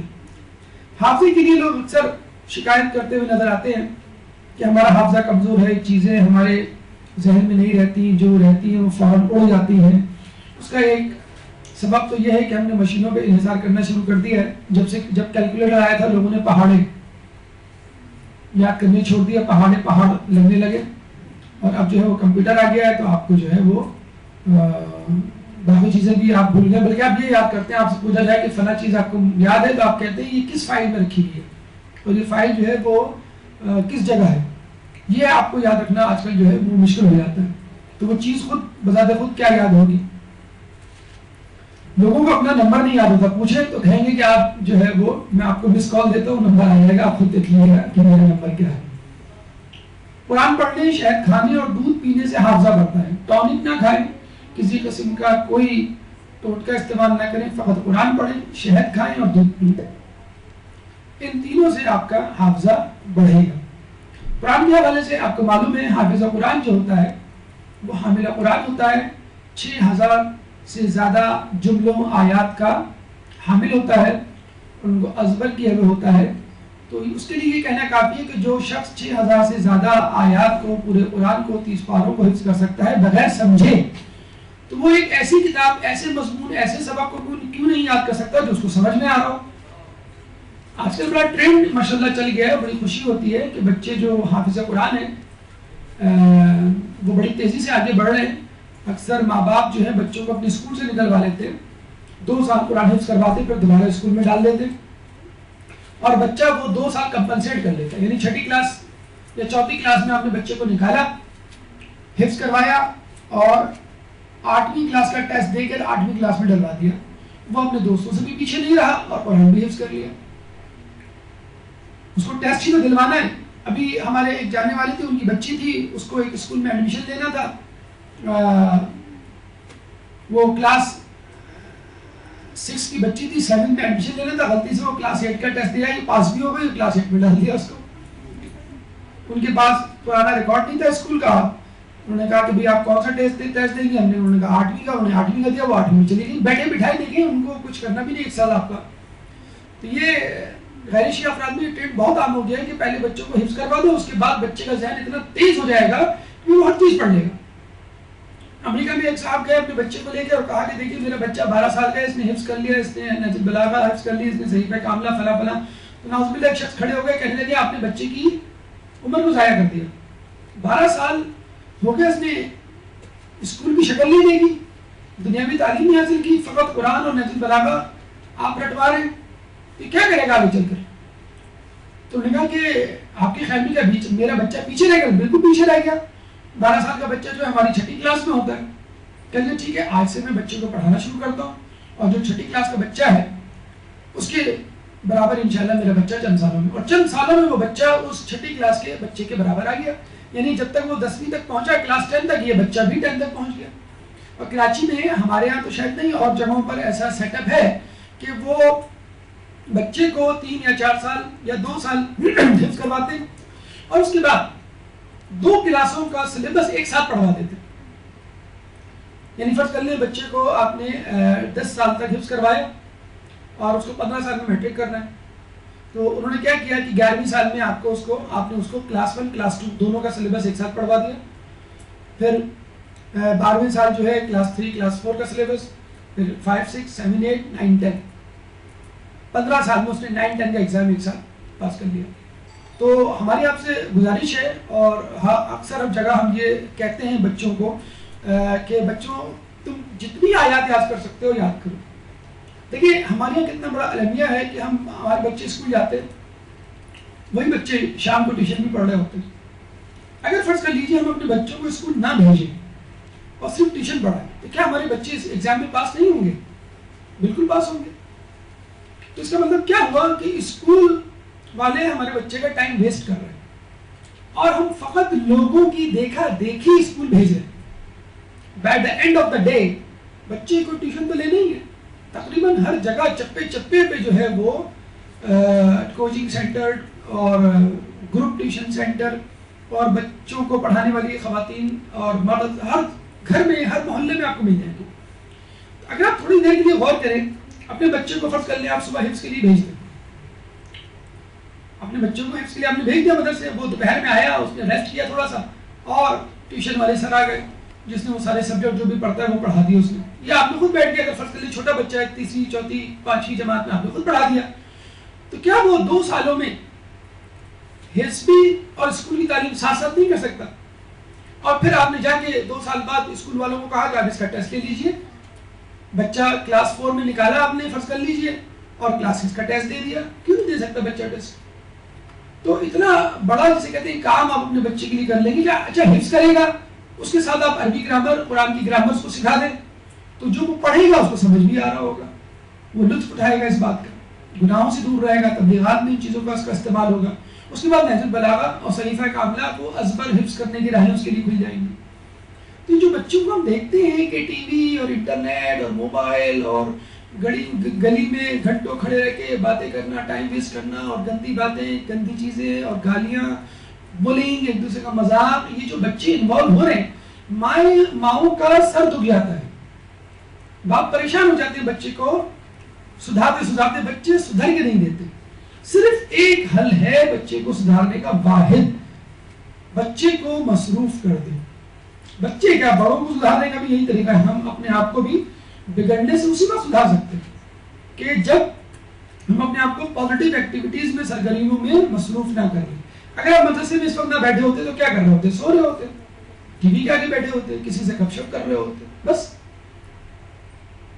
تو بچوں کو کوشش کیجئے کہ کسی طرح حفظ کریں. اگر وہ نہیں کر سکتے تو کم از کم آپ 30واں پارہ یا کچھ سورتیں یا کچھ زیارتیں, کچھ دعائیں وہ تو حفظ کروانا شروع کریں.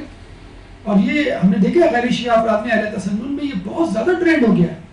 تقریباً ہر گھر میں ایک بچہ ان کا حافظ نظر آنے لگا. اس سے اس کا حافظہ بڑھتا ہے, خود بخود وہ 2 کلاسیں 1 سال میں کر لیتا ہے. بڑے مزے سے کچھ خاندان تو ایسے ہیں وہ اسکول بلکہ اسکول کیا نہیں بھیجیں گے, اسکول ایسے کھل گئے کہ جب آپ کلاس 1 میں داخل کرانے جاتے ہیں تو وہ یہ صاف کہتے ہیں کہ ہم ان کو 5 سال حفظ کروائیں گے یا 3 سال حفظ کروائیں گے, اور اس کے بعد 2 کلاسیں ہم اس کو پروموٹ کر دیں گے. مطلب اتنا پڑھائیں گے کہ 1 سال میں 2 سال کا کورس کر لے گا اور بڑے آرام سے بچہ کر لیتا ہے. بلکہ ہم نے تو کچھ اسکولوں کو یہ تجویز دے رکھی ہے کہ بھائی آپ بچوں کو گھر نہ بھیجیں 1 بجے کے بعد, اپنے پاس رکھیں. آپ 2 گھنٹے بچوں کو بٹھا کے اسکول کا ہوم ورک کروائیں جو وہ گھر جا کے کریں گے. 3 بج گئے, اس کے بعد بچوں کو 2 گھنٹے دینی تعلیم اور حفظ وہ دیں. 5 بج گئے, 5 سے 6 بچے کو کھلائیں اور 6 بجے بچے کو روانہ کریں گھر کے لیے. گھر آ کے وہ مغربین پڑھے اور اتنا تھکا ہوا ہو کہ ٹی وی کی طرف اس کی نظر ہی نہ جائے, انٹرنیٹ کے گیمز کھیلنے کی فرصت ہی نہ ملے اور فوراً سو جائے. اور جب وہ 8 بجے 9 بجے سوئے گا تو انشاءاللہ فجر کی نماز تو کیا وہ نماز شب کے لیے اٹھ جائے. دیکھیے بچے جب آتے ہیں ہمارے تھکے پکے آ کے سو جاتے ہیں, پھر ٹیوشن, پھر باہر, پھر آ کے تھوڑا بہت جو ہوم ورک کرنا ہو. تو ایک روٹین ہم یہ کیوں نہیں کر سکتے اپنے اسکولوں میں جو دینی حوالے سے جو وجود میں آئے ان کو آپ خود بھی سجیشن دیں, ہم بھی اس بات کے حامی ہیں کہ اسکول میں. دیکھیں فرانس میں ہمارے جاننے والے ان کے بچے پڑھ رہے ہیں, ان کے بچے مغرب کو گھر آتے ہیں. تو ہم نے کہا کھیلتے نہیں بچے, بچے اسکول میں کھیل کے آتے ہیں اور اس کھیل کے نمبر ملتے ہیں روزانہ. ان کو فٹ بال کھیلیے تو وہ دیکھتے ہیں بچہ کتنا اچھا کھیل رہا ہے, 10 میں سے نمبر دیے جاتے ہیں اس بچے کو. کتابیں کہتے ہیں بچے بیگ لے کے ہی نہیں جاتے, کتابیں وہی اسکول والے دیتے ہیں, وہی کاپیاں دیتے ہیں, وہی ہوم ورک کرتے ہیں, وہی رکھ کے آ جاتے ہیں. گھر آتے ہیں تو بس امی ابو سے چند لمحے بات چیت کی اور اس کو نیند آنے لگتی ہے ان کو اور بس ختم. اسکول کی اگر چھٹی کر لی تو اتنا ہیوی 300-400 پاؤنڈ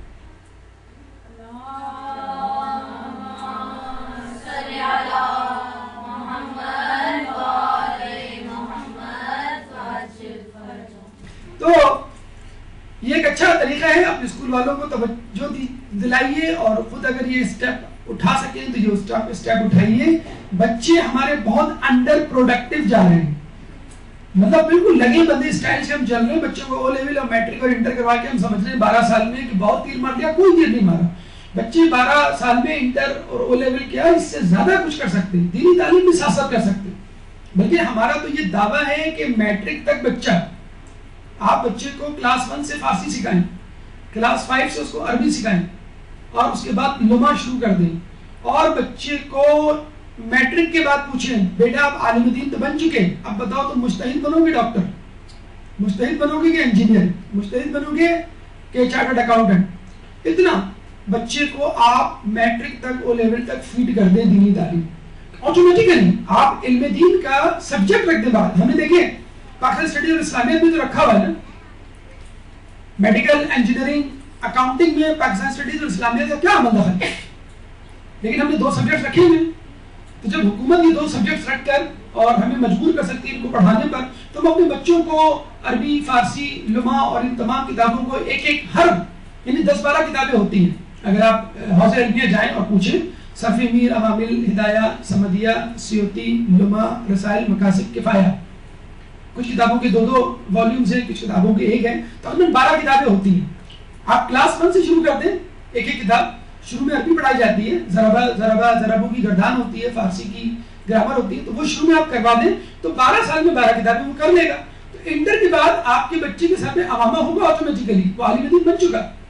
اب آپ اس سے پیچھے تمہیں مجتہد بننا ہے تو یہ آپشن ہے, اور اگر تمہیں مجتہد نہیں بننا, اگر تمہیں ڈاکٹر, انجینئر اور کچھ بننا ہے تو تم اس طرف چلے جاؤ. ہمارے یہاں اکثر مدارس میں یہ شرط ہے کہ مدرسے میں داخلہ اس وقت ملے گا جب اس نے انٹر کر لیا ہو. حالانکہ شرط یہ ہونی چاہیے تمہیں درس خارج میں داخلہ اس وقت ملے گا جب تم نے انٹر کر لیا. تو خدا را سوچئے انسان کے ذہن میں بہت زیادہ اللہ تعالیٰ نے کیپیسٹی اور گنجائش رکھی ہے, بہت زیادہ اسٹوریج ہے, لامتناہی اسٹوریج ہے. بلکہ قرآن اس کے ساتھ شہر, جیسے ہم نے آپ کو بتایا کہ شہد بھی جو ہے وہ آپ کے حافظے کو تیز کرتا ہے. دودھ, جیسے میں نے آپ کو بتایا کہ بچے کولڈ ڈرنک زیادہ پیتے ہیں, دودھ نہیں پیتے. دودھ پی کے ان کو, ہمارے تو خواتین کو الٹی آ جاتی ہے, بچوں کی ماؤں کو تو بچے کو خود کیوں جسے کہتے ہیں الٹی نہ آئے. تو دودھ میں کیلشیم موجود ہے, آپ کی مضبوط ہڈیوں کے لیے ضروری ہے. دودھ بلڈ پریشر سے بچاتا ہے, دل کی بیماریوں سے دور رکھتا ہے. ذیابیطس اور کینسر, وہی جو 4-5 بیماریاں آپ نے دیکھی ہوں گی ہمارے معاشرے میں بہت زور پکڑ رہی ہیں, اس کی بھی وجہ ایک بہترین غذا سے جسے کہتے ہیں کہ دوری ہے, اور وہ ہے دودھ. دودھ شہد کی طرح معدوم ہوتا چلا جا رہا ہے, لوگ اس سے دور ہوتے چلے جا رہے ہیں, اور صرف دودھ پینا لوگوں کے لیے ایک دوا پینے کے مترادف ہے. اب یہ ہونے لگا ہے کہ دودھ میں مختلف فلیورز ڈال کے لوگ جوس کی شکل میں اس کو بیچ رہے ہیں, اور اس میں سارے آرٹیفیشل سویٹنر اور کیمیکل پریزرویٹیوز موجود ہوتے ہیں جو کہ صحت دینے کی بجائے مزید خرابی پیدا کرتے ہیں. گوشت گوشت کے بارے میں تھوڑا سا ہمارا مسکانسیپٹ ہے کہ گوشت شاید کھانے کے لیے بہتر نہیں ہے, زیادہ گوشت نہیں کھانا چاہیے. نہ ایسا ہو کہ بہت زیادہ گوشت کھائے انسان, نہ ایسا ہو کہ بالکل نہ کھائے. امام فرماتے ہیں گوشت کھانے سے شفا حاصل ہوتی ہے اور مرض دور ہوتا ہے. جو شخص 40 دن تک گوشت نہ کھائے وہ بد اخلاق ہو جاتا ہے. تو گوشت کھانا بھی ضروری ہے. 40 دن کے بعد کہتے ہیں اگر قرض دے کر بھی گوشت لینا پڑے تو قرض لے کر گوشت خریدو اور کھاؤ. اور یہ بھی کہا گیا ہے کہ جو مسلسل گوشت کھاتا ہے وہ شقی القلب ہو جاتا ہے. تو اسلام ایک اعتدال پسندی ہے. دنیا میں تقریباً ہر ممالک میں اب ایسے گروپس وجود میں آ چکے ہیں جو ویجیٹیرین کہتے ہیں اپنے آپ کو, اور کہتے ہیں کہ جانوروں کو ذبح کر کے کھانا ان پہ ظلم کرنے کے مترادف ہے. حالانکہ اللہ تعالیٰ خود فرماتا ہے, اور حدیث میں بھی یہ باتیں موجود ہیں, کہ یہ جہاں تمہارے لیے پیدا کیا ہے اور تم کو آخرت کے لیے پیدا کیا ہے. تو دیکھا جائے تو نباتات بھی کھانا نہیں چاہیے, پھول کو توڑنا اور پھلوں کو غذا بنانا وہ بھی صحیح نہیں ہے. تو یہ تمام چیزیں ہمارے لیے پیدا ہوئی ہیں, چاہے وہ جانور ہو چاہے وہ نباتات میں سے ہو. تو ان کا آپ دودھ بھی استعمال کر سکتے ہیں, آپ ان کا گوشت بھی استعمال کر سکتے ہیں, لیکن ایک اعتدال میں. گوشت کھانے سے آپ کے اندر توانائی پیدا ہوتی ہے, دل قوی ہوتا ہے, میموری میں اضافہ ہوتا ہے, آنکھوں کی بینائی تیز ہوتی ہے, جلد اور بالوں کی صحت و صفائی کا ضامن ہوتا ہے گوشت. اور جو بیماریاں سوجن انفلیمیشن زخم کی وجہ سے ہوتی ہیں, آرتھرائٹس کی وجہ سے ہوتی ہیں, آرتھرائٹس بذات خود اس سے دور ہو سکتا ہے.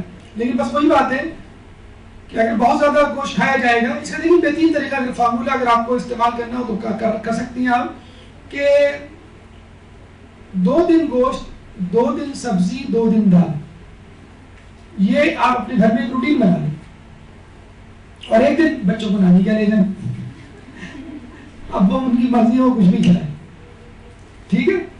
تو 2 دن گوشت, 2 دن سبزی اور 2 دن دال آپ پکائیں. اور مختلف ماشاءاللہ اب تو ریسیپی کے پورے چینلز آ گئے ہیں فوڈ کے. آپ سبزی اس طرح پکائیں, ایسی بھجیا اس طرح پکائیں, ٹیسٹی مسالے دار. یا اگر بچے تھوڑا سا شاکی ہوں, تھوڑے سے دور بھاگیں, تو اس جیسے بھنڈی گوشت, پالک گوشت, آلو گوشت, مطلب ان چیزوں میں تھوڑا سا گوشت کا اضافہ کر دیں تاکہ بچوں کا دل بہلا رہے نام کو, اور آہستہ آہستہ بوٹی کا سائز کم کرنا شروع کر دیں. اور ایک دن بھنڈا یعنی گوشت رائے. تو کوشش تو کریں, لیکن سوچ سمجھ کی زندگی گزاریں گے تو آپ کو زندگی سے لطف آئے گا, فائدہ ملے گا. اور یہ کہہ دینا مائیں جو اکثر اتنی جلدی ہتھیار ڈال دیتی ہیں کہ بچے نہیں مانتے میں کیا کروں, شوہر کے سامنے کبھی بھی اتنی جلدی ہتھیار نہیں ڈالتی, کبھی نہیں کہیں گی کیا کروں, وہ مانتے ہی نہیں, تو میں مجبور ہو جاتی ہوں. تو لیکن بچوں کے لیے فوراً آپ ہتھیار ڈال دیں گے. سبزی نہیں, بچے سبزی نہیں کھاتے ہمارے, ارے تو کیا ماں کے پیٹ سے یہ سیکھ کے آیا تھا مجھے سبزی نہیں کھانی ہے. دال, بچے ہمارے دال نہیں کھاتے. بچوں کو فرینچ فرائز یا بروسٹ اور یہ تمام چیزوں کی عادت کس نے ڈلوائی؟ ماں نے ڈلوائی. ٹھیک ہے سڑک پہ اور گلی میں فرینچ فرائز والا موجود ہے ٹھیلے والا، لیکن بہرحال اگر آپ اس کو سبسٹیٹیوٹ دیں گی، آپ بھی کبھی کبھی فرینچ فرائز اور یہ برگر گھر میں بنا لیا کریں کبھی کبھی، اور اس کے ساتھ کی چیزیں بھی جسے کہتے ہیں بچوں کو کھلائیں. بچوں کو جب تک مختلف، سب سے بہترین جو فارمولا ہے غذا میں کہ تمام قسم کی ویرائٹی موجود ہونی چاہیے غذا میں. اس طرح آپ کو تمام قسم کے منرلز، تمام قسم کے وٹامنس، تمام قسم کے انگریڈینٹس ملیں گے. اور انسان کا جسم ہی ایسا کہ اس میں ہر قسم کی چیز موجود ہے. تو فقط ایک چیز مسلسل کھانے سے کبھی بھی آپ کا مسئلہ حل نہیں ہوگا. نمک نقطہ امام فرماتے ہیں کہ کھانے کی ابتدا نمک سے ہونی چاہیے، اس سے 70 امراض کا دفیع ہوتا ہے جس میں جذام بھی شامل ہے. کتنی بڑی بیماری ہے جذام. پوری دنیا میں پانی 2/3 ہے، 2/3، اور یعنی سمندر کی صورت میں، اور ایسے پانی میں نمک سب سے زیادہ وافر مقدار میں پایا جاتا ہے. آپ کو معلوم ہے پوری دنیا میں نمک کی دوسرے نمبر کی کان کس ملک میں ہے؟ پاکستان، کھیبڑا میں. یہ کس نے بتایا آپ کو؟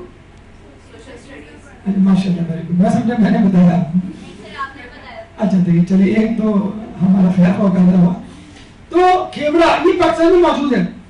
اچھا کچھ لوگ یہ کہتے ہیں کہ بھائی جو ہائی بلڈ پریشر والے وہ کیا کریں. ہم نے خود اپنے کانوں سے، گناہگار کانوں سے ڈاکٹروں کو یہ کہتے ہیں سنا ہے کہ جو بلڈ پریشر کے مریض ہیں ان کو بھی مکمل طور پہ نمک سے دور نہیں ہونا چاہیے، تھوڑا بہت استعمال کرنا چاہیے، کیونکہ نمک ہمارے جسم میں 97% ہے as compare to calcium, magnesium, iron, copper. یہ جتنی بھی منرلز ہیں ان کی بنسبت سالٹ، سوڈیم کلورائڈ کی مقدار 97% of osmolarity of your body is caused by sodium chloride.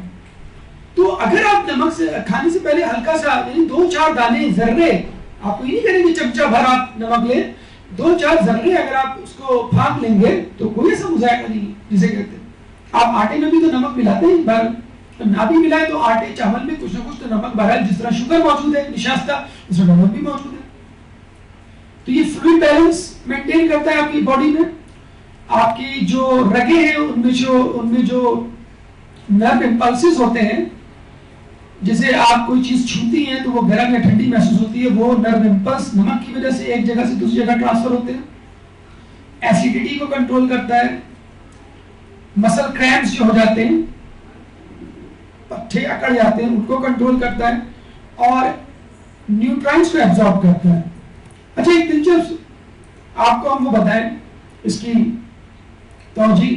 ہم نے بڑی تفصیل میں جاننے کی کوشش کی کہ انسان کی باڈی جب کوئی کام کرتی ہے، مثلا آنکھ، ناک، کان، معدہ، ہاتھ پاؤں، عضلات، ہڈی، دماغ، تو اصل میکانزم کیا ہے؟ کیونکہ آپ کو معلوم ہے ہمارے جسم کا ہر عضو سیل سے بنا ہے، اور سیل ہی کے اندر یہ تمام کام ہو رہے ہوتے ہیں. کہتے ہیں جو بھی کام ایکٹیویٹی آپ کی باڈی میں ہوتی ہے، ضروری ہے اس کے لیے 3 سوڈیم اندر آئیں اور 2 پوٹاشیم باہر جائیں، تب کہیں جا کر سیل ایکٹیویٹ ہوتا ہے. اگر یہ ٹرانسپورٹ نہیں ہوگا 3 sodium inside 2 potassium outside والا، تو جسے کہتے ہیں کہ آپ کے جسم کا جو سیل ہے وہ ایکٹیویٹ نہیں ہوگا. مسور کی دال، آج ہمارے مدرسے میں فنکشن تھا تو امام کے اقوال پہ مشتمل ہم نے مختلف ٹیبلو تشکیل دیے کہ کسی کو شہد بنایا، کسی کو گلاب کا پھول بنایا، کسی کو مسور کی دال. تو ایک دم اس بچے نے کہا میں نہیں بنوں گا مسور کی دال. اتنی چڑ ہے دالوں سے ہمارے یہاں لوگوں کو کہ لوگ سمجھتے ہیں کہ بس یہ جو ایدی ہومز اور سیلانی والے اور سڑکوں پہ جو بھکاری ہیں بس یہی کھاتے ہیں دال. یہ مونگ اور مسور کی دال محاورے جسے کہتے ہیں. تو یاد رکھ لیجئے جو دالیں ہوتی ہیں اس میں پروٹین ہوتی ہے، گوشت میں بھی پروٹین ہوتی ہے، لیکن گوشت میں مجبور ہیں آپ پروٹین کے ساتھ فیٹ کھانے پر. دالوں میں جو پروٹین ہوتی ہے اس میں فیٹ نہیں ہوتا.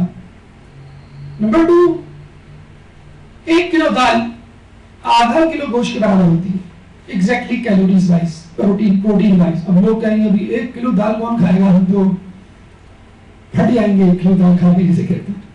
تو آپ 1 کلو دال جو ہے وہ 3 وقتوں میں کھا لیں، کوئی ایسا مسئلہ نہیں.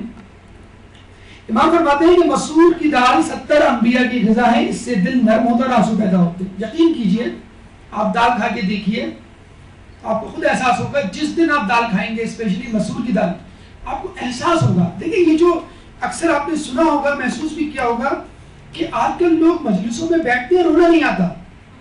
اسپیشلی بچوں کو، نوجوانوں کو دیکھا گیا ہے، وہ ادھر ادھر جو ہے آنکھیں پھاڑے پھاڑے لوگوں کو دیکھ رہے ہوتے ہیں کہ یہ کس طرح رو رہے ہیں. چلیے بڑے پورے بہرحال روتے ہیں، مسائل بہرحال انہوں نے سنے ہوئے، لیکن آج کل کی اولاد نسل جو ہے وہ پریشان. تو یقین کیجئے ہمارا یہ ایمان ہے، جو ہمارے یہاں مس گائیڈڈ ڈائٹ ہیبٹ بنی ہوئی ہے، جس میں گوشت کا استعمال بہت زیادہ ہے اور دالوں کا استعمال نہیں ہے بالکل، اس وجہ سے ہمارے دل شقی ہو گئے، پتھر دل ہو گئے، ہم لوگ سنگ دل ہو گئے. تو کچھ اگر سنتے ہیں تو اثر نہیں ہوتا. کیوں نہیں ہوتا؟ کہ ہم لوگ ان غذاؤں سے محروم ہیں جو غذائیں انبیاء کی سنت تھی. مسور کی دال انبیاء کی سنت ہے. اچھا ابھی ایک اور نام دوں گا تو آپ کو ہنسی آ جائے گی. کدو کے ساتھ کھائیں دال کو، مسور کی دال کو. کدو نام ہی ہم بہت کم لیتے ہیں اپنی زبان مبارک سے، کہ ہماری زبان کدو کا نام لے.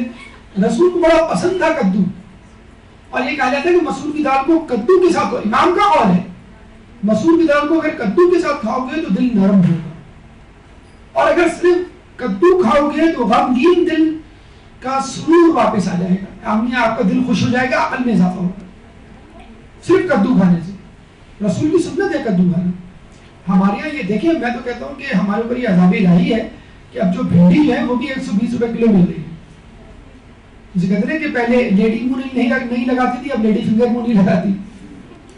تو اب سبزیاں، آلو ٹماٹر جو ہے وہ 100 روپے سے کم کے جو ہیں، جسے کہتے ہیں 9 روپے کی پیاز 10 روپے کا آلو ملا کرتا تھا. اب ہم سبزی کے ٹھیلے کے سامنے سے گزرتے ہیں تو وہ منہ چڑھاتے ہیں آلو اور پیاز اور ٹماٹر اور بھنڈی، جس کو دیکھ کے ہم حقارت آمیز نگاہوں سے کہا کرتے تھے یہ تھوڑی کھائیں گے ہم تو سبزی، ہم تو چکن کھانے والے. چکن کے برابر پہنچ گئی ہیں جسے کہتے ہیں کہ سبزی. آپ 1 کلو تورئی لیں، پکائیں، آپ 1 چائے کے کپ میں لے گی اتنی سے بڑھ کے کہ بیچارہ جس نے خریدی ہے بس وہی کھائے گا، باقی لوگ جو ہیں وہ فرینچ فرائز کھا رہے ہیں. تو گرم کھانا بڑی عادت پڑ گئی لوگوں کو، فیشن ہو گیا ہے. باربیکیو ہوتا ہے تو اس میں گرم کھانا ہونا چاہیے، گرم جو ہے وہ سالن ہو، امریکن اسٹیک جو ہے وہ چن بلاتا ہوا بلاتا ہوا آپ کے سامنے پیش کیا جائے. چائنیز جو ہے وہ بھی گرم بھاپ نکلتی بھی ہو.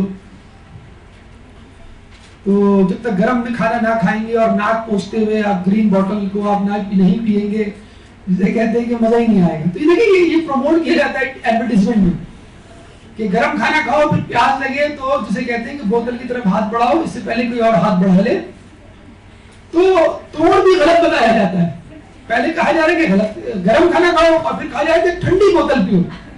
عجیب بات. ارے بھائی آپ گرم کھانا کھا کیوں رہے کہ جو آگ لگ رہی ہے آپ کے پیٹ میں اور پھر آپ ٹھنڈی بوتل سے اس کو بجھا رہے ہیں؟ تو گرم سرد نہیں ہوگا کیا؟ آپ ایک دم سے گرم چیز پہ ٹھنڈی چیز ڈال دیں، کیا اس پہ اصل میں آپ کا معدے میں جو گرم چیز جائے گی اس سے السر پیدا ہوگا. اس السر میں آپ بالکل ٹھنڈی چیز ڈال دیں تو وہ اور السر نیکروسس میں تبدیل ہو جائے گا. اول تو یہ کانسیپٹ ہی غلط ہے، اس کو بھی ختم کریں کہ کھانے کے ساتھ کولڈ ڈرنک یا ٹھنڈا پانی جسے کہتے ہیں، یا کم از کم کولڈ ڈرنک. تو کھانے کے ساتھ، بہت گرم کھانے کے ساتھ، جیسے چائے کے بعد آپ فوراً ٹھنڈا پانی پی لیں، آپ کے دانت بجنے لگتے ہیں، ہوتا ہے نا ایک عجیب سی ارتعاش وائبریشن پیدا ہو جاتی ہے. تو گرم ٹھنڈا جو ہے وہ کھانے سے منع کیا گیا ہے. کھانا ٹھنڈا کر کے اور پیالے کے کنارے سے کھانا چاہیے. اپنے آگے سے کھائے اور کنارے سے کھائے، کیونکہ کنارے کا کھانا تقریباً نسبتاً جسے کہتے ہیں کہ بیچ کے کھانے سے گرم ہوتا ہے. کیسے کہتے ہیں بادشاہ کو شکست ہوئی، وہ فرار ہو گیا جنگل میں، کسی کٹیا پہ اس نے دستک دی، بڑھیا نکلی، اس نے کھانا دیا، ایک دم سے اس نے اپنا ہاتھ جو ہے وہ پلیٹ کے بیچ میں ڈال دیا اور ایک دم سے نکالا بلبلاتے ہوئے، اس کا ہاتھ جل گیا. اس عورت نے کہا تو بھی اس بادشاہ کی طرح ہے جو بغیر کسی خیر خبر کے سوچے سمجھے دشمن پہ دھاوا بول دیتا ہے اور میدان میں اتر پڑتا ہے. تو کھانا کنارے سے کھانا چاہیے. تو اس بادشاہ کو بولا یہاں واقعی کنارے سے کھانا چاہیے. اور اس کو پھر یہ بھی سمجھ میں آ گئی کہ اگر مجھے کسی دشمن ملک پہ حملہ کرنا ہے تو پہلے اس کی سرحدوں کی خبر لے لوں کہ وہاں کے لوگوں کا کیا حال ہے، اس کی تیاری کیسی ہے، اس کی طاقت کتنی ہے، پھر میں اس پہ حملہ کروں. تو اپنے سامنے سے کھائیں اور کنارے سے کھائیں اور ٹھنڈا کر کے کھائیں، ورنہ جیسے آج کل السر اور گیسٹرائٹس کا جو مرض ہے بہت زیادہ عام ہو چکا ہے، وہ آپ کو لاحق ہو سکتا ہے۔ پانی کے بارے میں امام کی ایک عجیب نصیحت تھی جو اس زمانے میں آپ نے بادشاہ کو کی تھی۔ یہی بادشاہ جس نے آپ کو بلایا تھا، عبداللہ بن مامون، اس نے کہا تھا کہ میں طوس پہ رہتا ہوں، جب میں طوس سے باہر جاتا ہوں تو چونکہ دوسرے شہر کا پانی، اچھا آپ کو بھی ایسا محسوس ہوتا ہوگا، اپنے گھر کے علاوہ آپ کہیں کا پانی نہیں پی سکتے ہوں گے، یعنی آپ کے اپنے گھر میں چاہے وہ کیسے ہی پانی بھی نہ ہو، وہ اتنا آپ کو ٹیسٹ لگ چکا ہوتا ہے کہ آپ کو اگر منرل واٹر کی بوتل بھی دی جائے تو آپ کو اچھی لگے گی۔ اپنے گھر کا پانی زیادہ اچھا لگتا ہے، پانی اپنے گھر کا، دعوت دوسروں کے گھر کی۔ تو کہتا ہے کہ میں جب دوسری شہر جاتا ہوں تو مجھے جو ہے وہ پانی کی وجہ سے پیٹ میں درد اور بڑا مسئلہ ہوتا ہے۔ امام نے کہا کہ تم اپنے طوس کا پانی لے کر جاؤ، یعنی اپنے شہر کا پانی، اپنے گھر کا پانی اپنے ساتھ لے کے جاؤ۔ تو اس نے کہا بعض اوقات تو مجھے مہینوں ٹھہرنا پڑ جاتا ہے، تو میں کس طرح اس پانی کو ذخیرہ کروں؟ امام نے کہا کوئی بات نہیں، تم ایک بوتل لے کر جاؤ، یعنی ایک دن کا پانی سمجھ لے، اور جب وہ پانی ختم ہونے لگے، ختم ہونے سے پہلے اس کو بھر لو۔ آپ اپنے شہر سے، اپنے گھر سے دوسری جگہ گئے اور اپنے گھر سے پانی لے کر گئے، اس کو پیا، جو پانی کم ہوا اس کو بھر دیا آپ نے فوراً، پھر پیا، جو پانی آپ نے پیا اس کو ریپلیس کر دیا، یعنی کبھی اپنی بوتل کو خالی نہیں ہونے دیا۔ اگر آپ ایسا کریں گے تو پچھلا پانی کچھ نہ کچھ ہمیشہ بوتل میں بھرا رہ جائے گا، جس کی تاثیر نئے پانی میں ہوگی، اور وہ نیا پانی آپ کے پیٹ کے لیے کبھی بھی مضر نہیں ہوگا۔